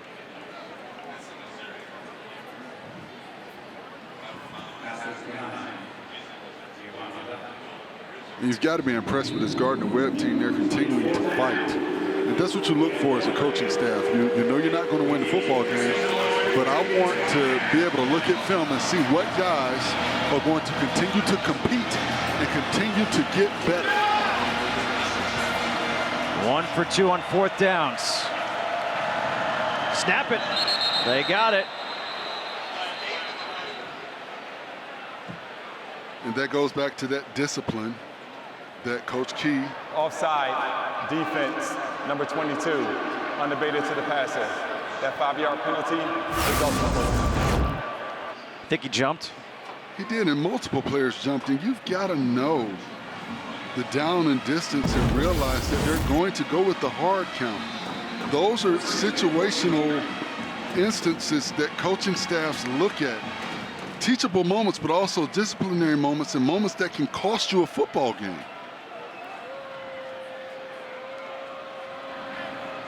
Now 1st and 10. Pennington to the end zone, touchdown, Caleb Borders. 14 yards from Pennington to Borders. And one thing I will say, Pennington knows where he wants to go with the football. He does a really good job of understanding what the defense is giving him. You see him, he knows what his pre-snap read is and where the opening is going to be. And you have to think, when your dad is Chad Pennington, you've been taught a whole lot about playing the quarterback position, and you see it with this young man. That's why I say it's a question moving forward about the quarterback position. It's a good question, I guess, to say. Extra point is blocked. Going the other way.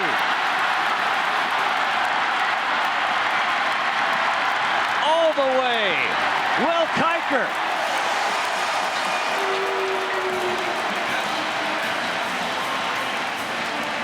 What a wild game we've had. A blocked field goal return for a touchdown. Now you've got the blocked extra point returned here. And Coach Reichert is not happy.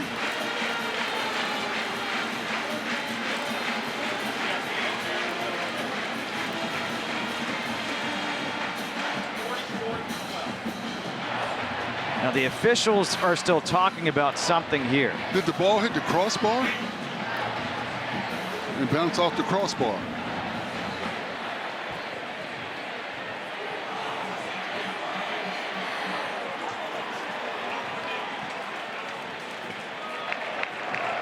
During the play, there was an inadvertent whistle. As a result, the try is unsuccessful.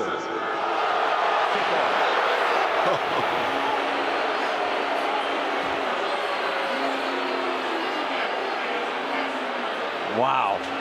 And that's got to be terrible for Kiker. He ran 100 yards.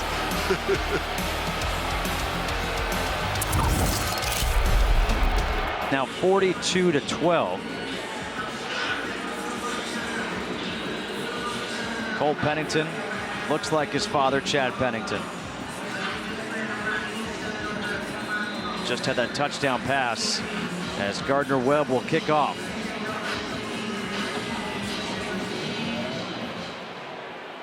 A high short kick fielded at the 32. This is by Harpering, and Harpering will take it out to the 37. The fans still booing as they did not like that return called back for an inadvertent whistle. They weren't the only ones who didn't like it. Brent Key was furious on the sideline during that break. You remember the old movie Better Off Dead? Where he said, I want my $2. It's like this crowd is saying, I want my 2 points. Yes.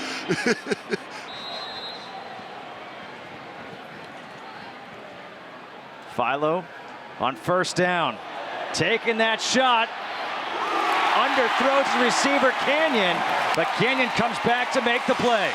42 yards. And Josiah Harris never turned around and located the football. But Philo, once again, seeing the matchup that's favorable, and when he sees the favorable matchup with this bigger receiver, he's able to deliver a ball where he can make a play on it for him. Gordon in the backfield, spun around, down to the 17. I think that's one of the things that's impressed me throughout this afternoon by Philo, being able to use his pre-snap reads and identify where it's a favorable matchup for him and going to that matchup. Now J.P. Powell in the backfield. Hand off to him. There are some times where you see a running back, the way they take the handoff and cut, it's like they glide. And he just, J.P. Powell, he's got that as a true freshman.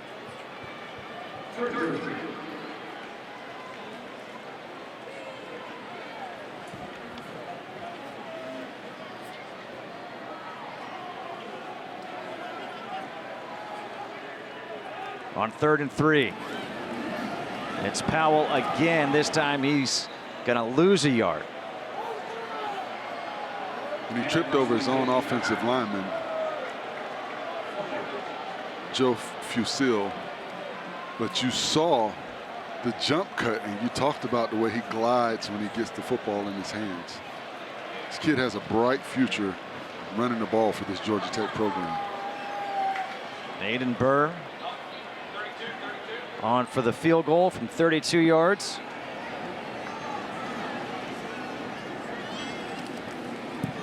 And a flag on the play.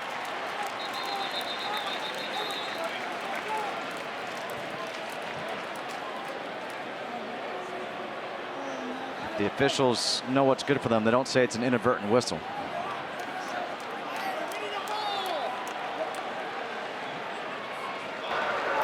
Illegal formation, defense.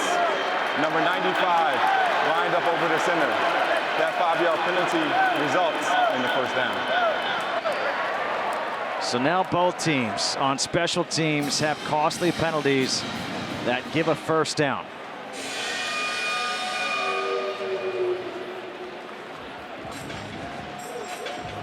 You've got to know where the football is and make sure you're behind the ball. You cannot line up over the football. Those are just errors that you can't make. Now it's 1st and goal from the 10.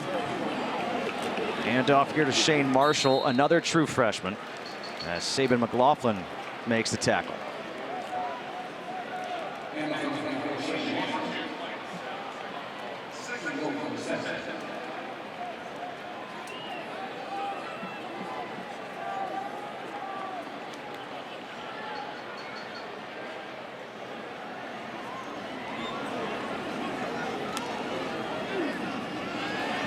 Philo stepping up.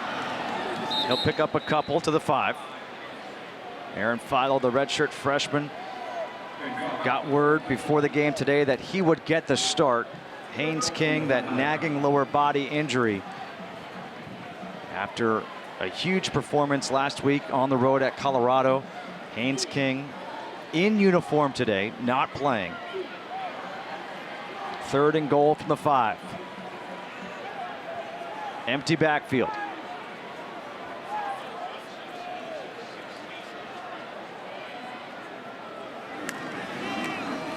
Philo in trouble. Just tried to dump it off before he gets taken to the ground. He was looking for J.T. Byrne. Justin Eisler applying the pressure.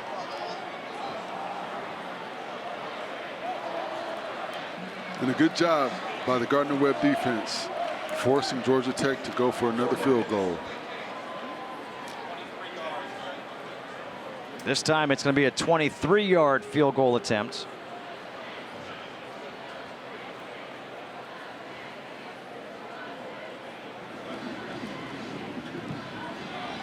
And from 23, it's got to be good. Michael, can't miss that. Den Berg makes it 45-12.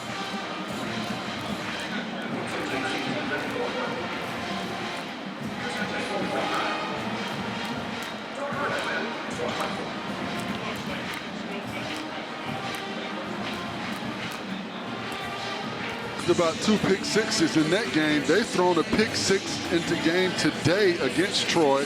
They've also given up a sack as well as 2 tackles for loss. So Troy's doing what they want to do defensively against that Clemson offense.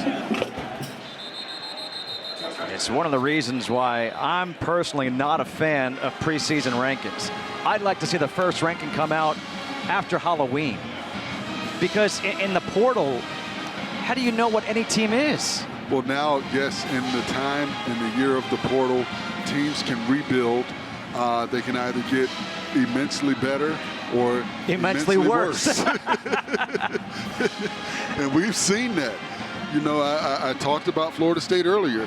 Last year was not a good year in the portal for them. This year seems to be a good year in the portal for them. 2-3 years ago was a great year in the portal for them when they got, you know, Verse, and they got Braden Fisk out of the portal, as well as Wilson and Keon Coleman. So you just don't know. So I agree.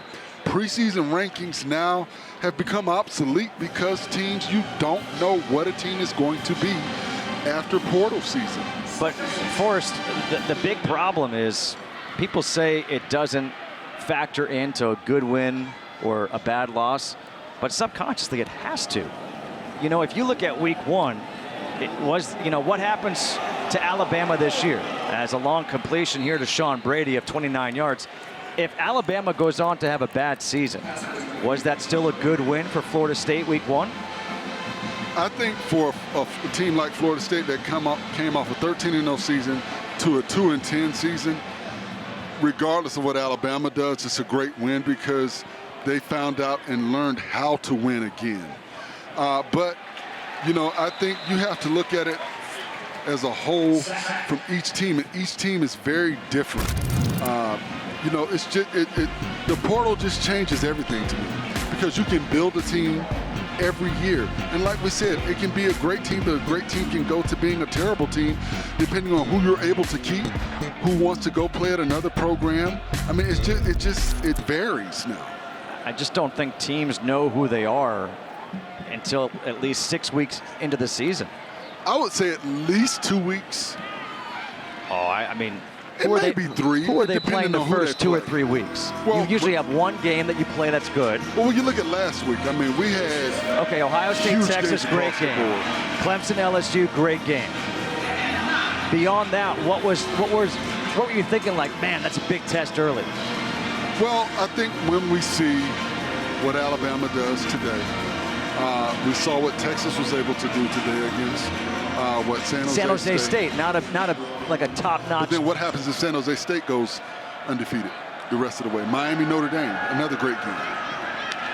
Pennington taking the shot down the sideline. There was some contact. Wow, no flag. It looked like there was some contact as Sean Brady had his legs swiped out from under him. You see right here. I don't know if it was enough contact to make a call. I like the no call on that play. I think he swiped in front of his face, but he didn't get enough of him to make a call on that play. Bailey Stockton is back to receive the punt. Jackson Dorr now on to punt.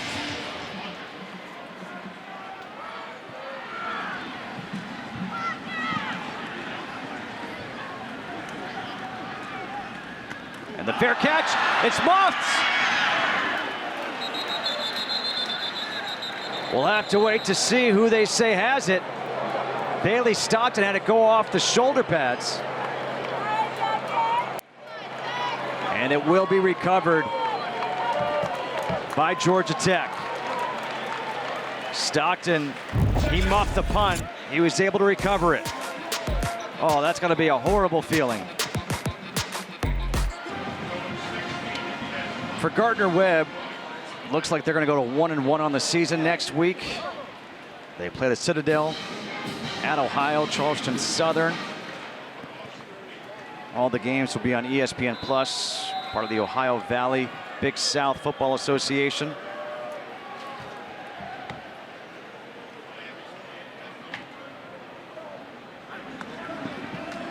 On first down, Philo.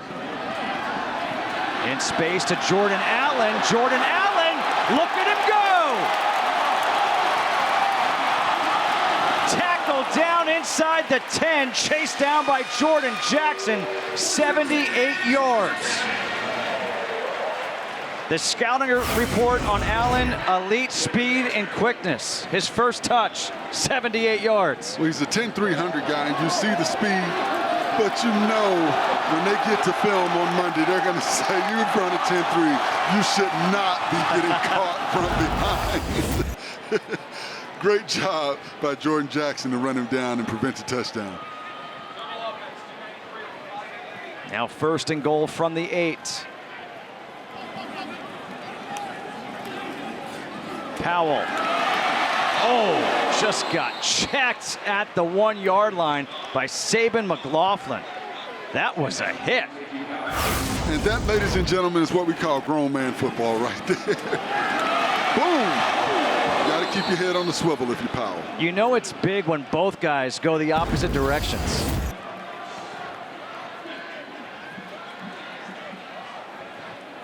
And the coaching staff talked about McLaughlin being a surprise contributor, kind of stepping up in camp. And you see right there, he welcomed the true freshman to college football. Second and goal from the 1 to give into the deep back, spinning into the end zone for Shane Marshall, the true freshman. Actually, that was J.P. Howell on the carry, also a true freshman.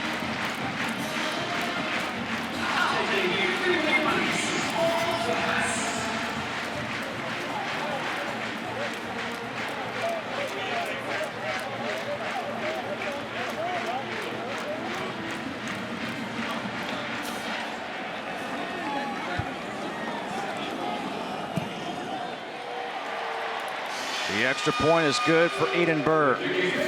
596 total yards of offense for this Tech team.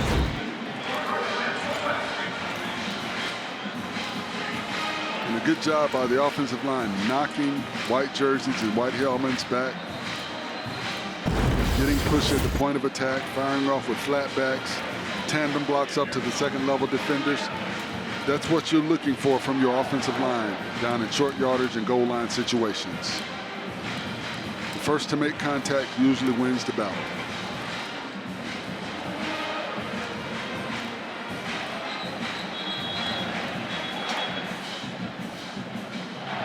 When you were playing, if you're first and goal or second and goal from inside the 2 and they called a pass play, how ticked off were you as an offensive lineman? Very angry.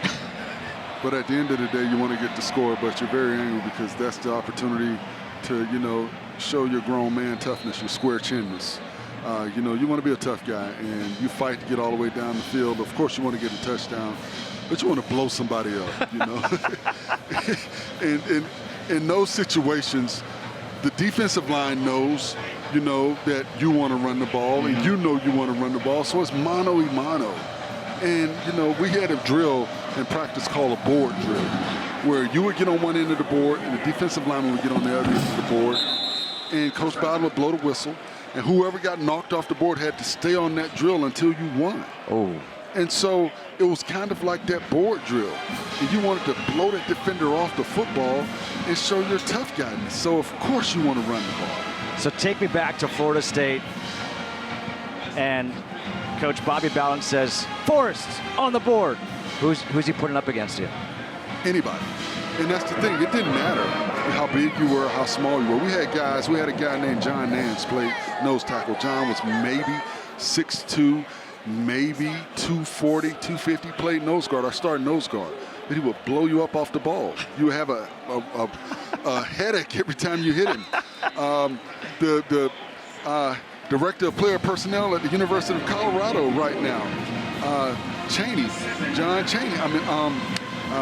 His last name Chaney, I forgot his name. We call him Duncanhead. But he's maybe 5'11", you know, 250. He was our starting nose guard.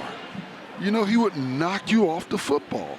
So it didn't matter, you know, when you're down in that trench, it's the low man wins. It doesn't matter how big you are. You've got to fire off with a flat back. You've got to stay low, and you've got to keep your feet moving. A lot of guys at the point of contact, they stop their feet moving. Mm-hmm. No, you've got to keep your feet moving. So that's what made us different. That's what makes some of these players we see now different. Think about Teddy Bruschi. Yeah. Teddy Bruschi's not the biggest guy in the world, but he played with a flat back. He'd fire off, and he'd knock your butt out. When he was at Arizona, people forget he was a down lineman. You know, this guy would knock your socks off because he played with a flat back. So that's what it doesn't matter, you know, how big you are. Can you fire off with a flat back? Can you keep your feet moving? Do you stop when you make contact? All of those things matter when you talk about being a great down lineman. 3rd and 7 here for Gardner-Webb.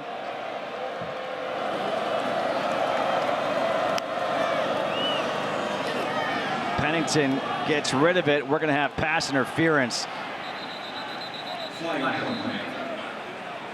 And it's James Chaney. I'm sorry about that, Duncanhead. I forgot your name.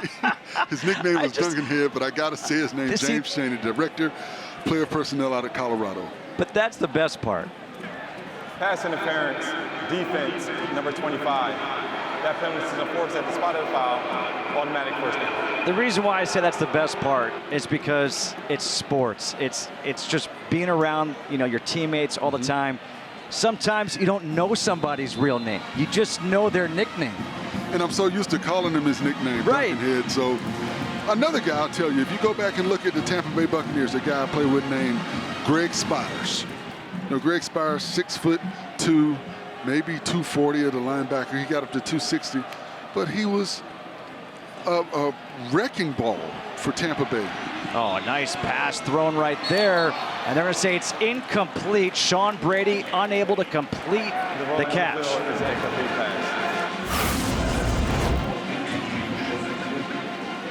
It's a beautiful throw. And Pennington put it right on the money, and Brady great job by the defense not giving up on that play. And the safety getting across to put a helmet on the football and knocking that loose. What was your nickname in college? Big Fo, B-I-G-F-O. Everybody had a nickname. Yeah.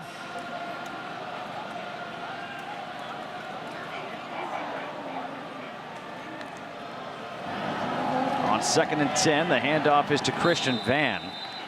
First time we've called his name today. All right, what was Charlie Ward's nickname? Heisman? C. Ward. Basically, we just called him Charlie. You know, he was just one of those guys that was just untouchable. Yeah, you know, like Ward Gunn, his nickname was Scatman. You know, because he was just, you know, a guy that could just do different things. From that scat, he revolutionized that position for us.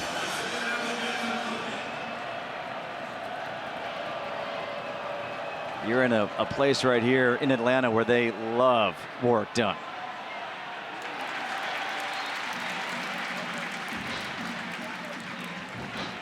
And you know, you had guys that had special nicknames. We had a guy, his nickname was Toolbox.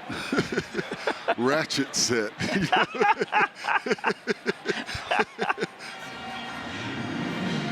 Well, I always joke around, but my sophomore year in college, we had a suite with our 5 of us living there, and one of them was a random freshman. We just called him Freshman. To this day, if I see him, I'm like, Freshman, what's up? I mean, you just can't not call him that.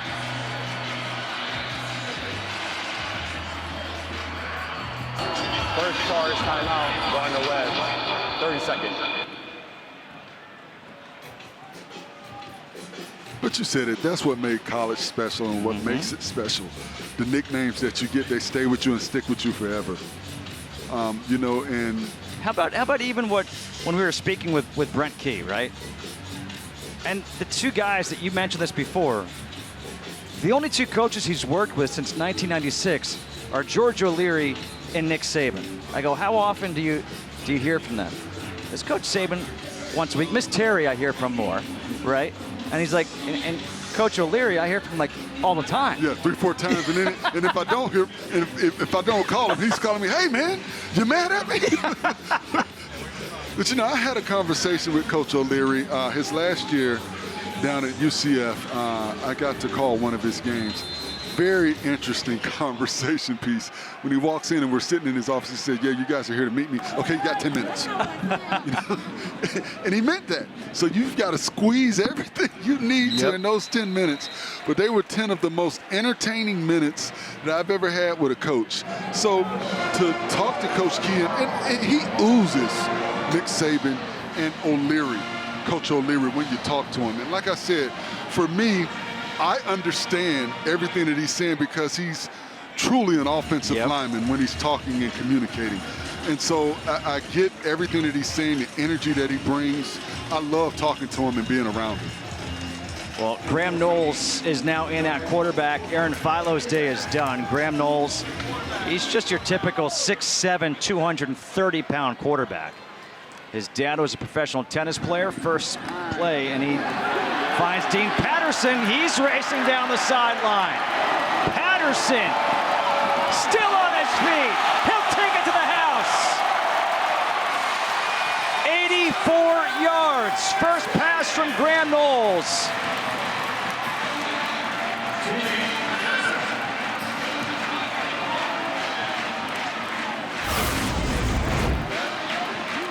And you see right here, there's nobody out there. There's a convoy.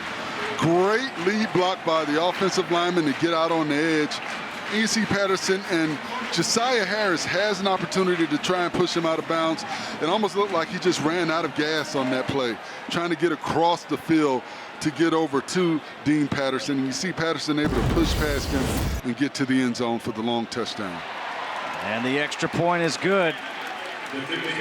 59-12. You got to like that. Look at those quarterbacks.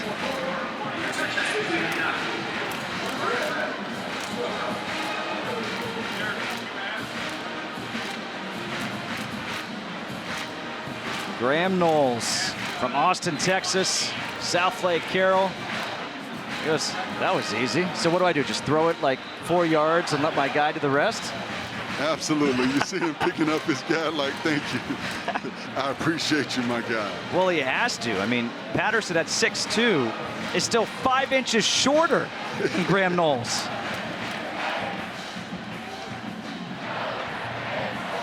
Smiles all around, except for right there. And I was just thinking about that. How do you, when you're a perfectionist, like Brent Key, and you go, you know, you rally, you come back, you win 59-12. Do you come back on Monday and be like, I'm not happy with that? Offensive line. It's just like an offensive line. If I don't win every battle, I don't care if we've won the game and we've blown them out. I'm thinking about the battles that I lost.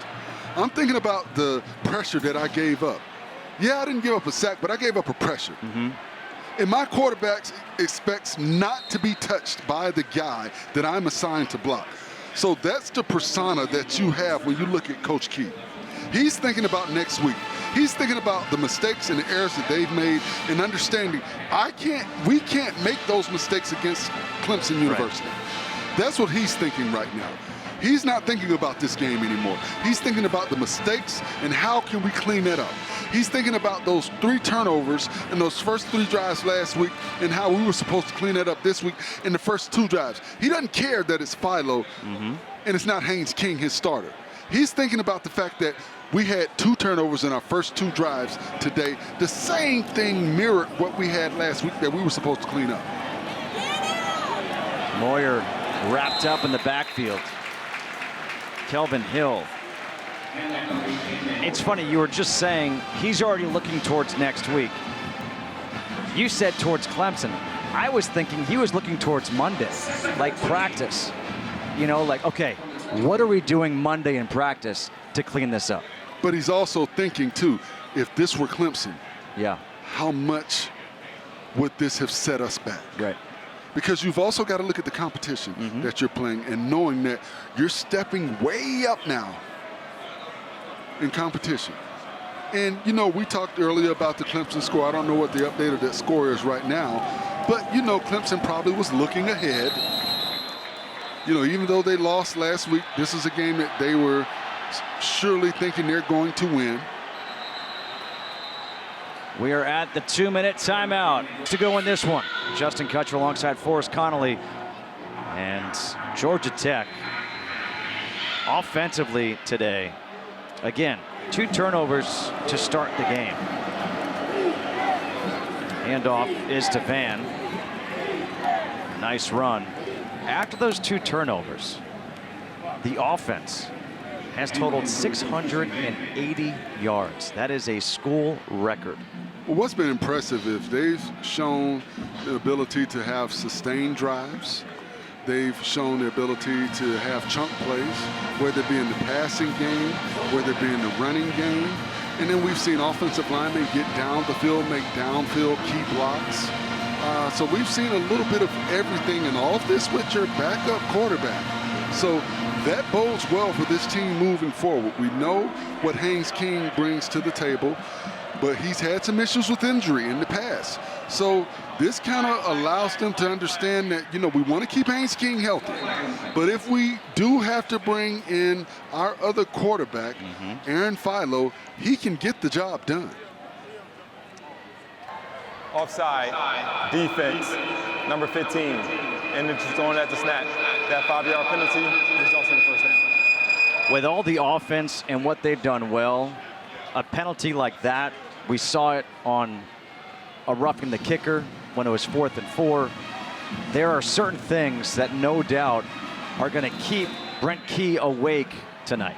Well, those are what we call disciplinary actions, meaning there will be disciplinary action taken for those actions that have taken place. Meaning you will look at possibly running some extra wind sprints. And is it individuals or team? A lot of times it's individual, but I think with Coach Key, it's team. because that's the concept that this team revolves around and has.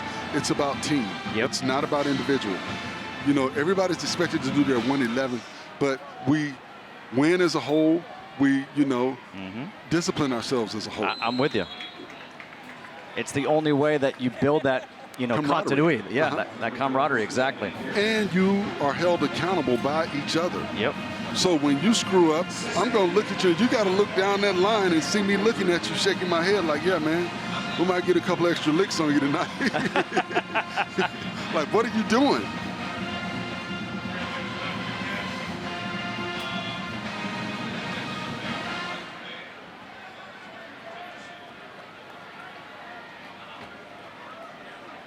I mean, Fran Brown, the Syracuse coach, had his team run extra wind sprints after winning today.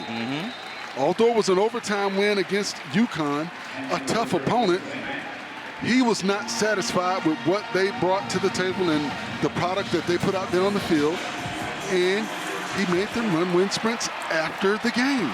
A 59-12 victory for Georgia Tech.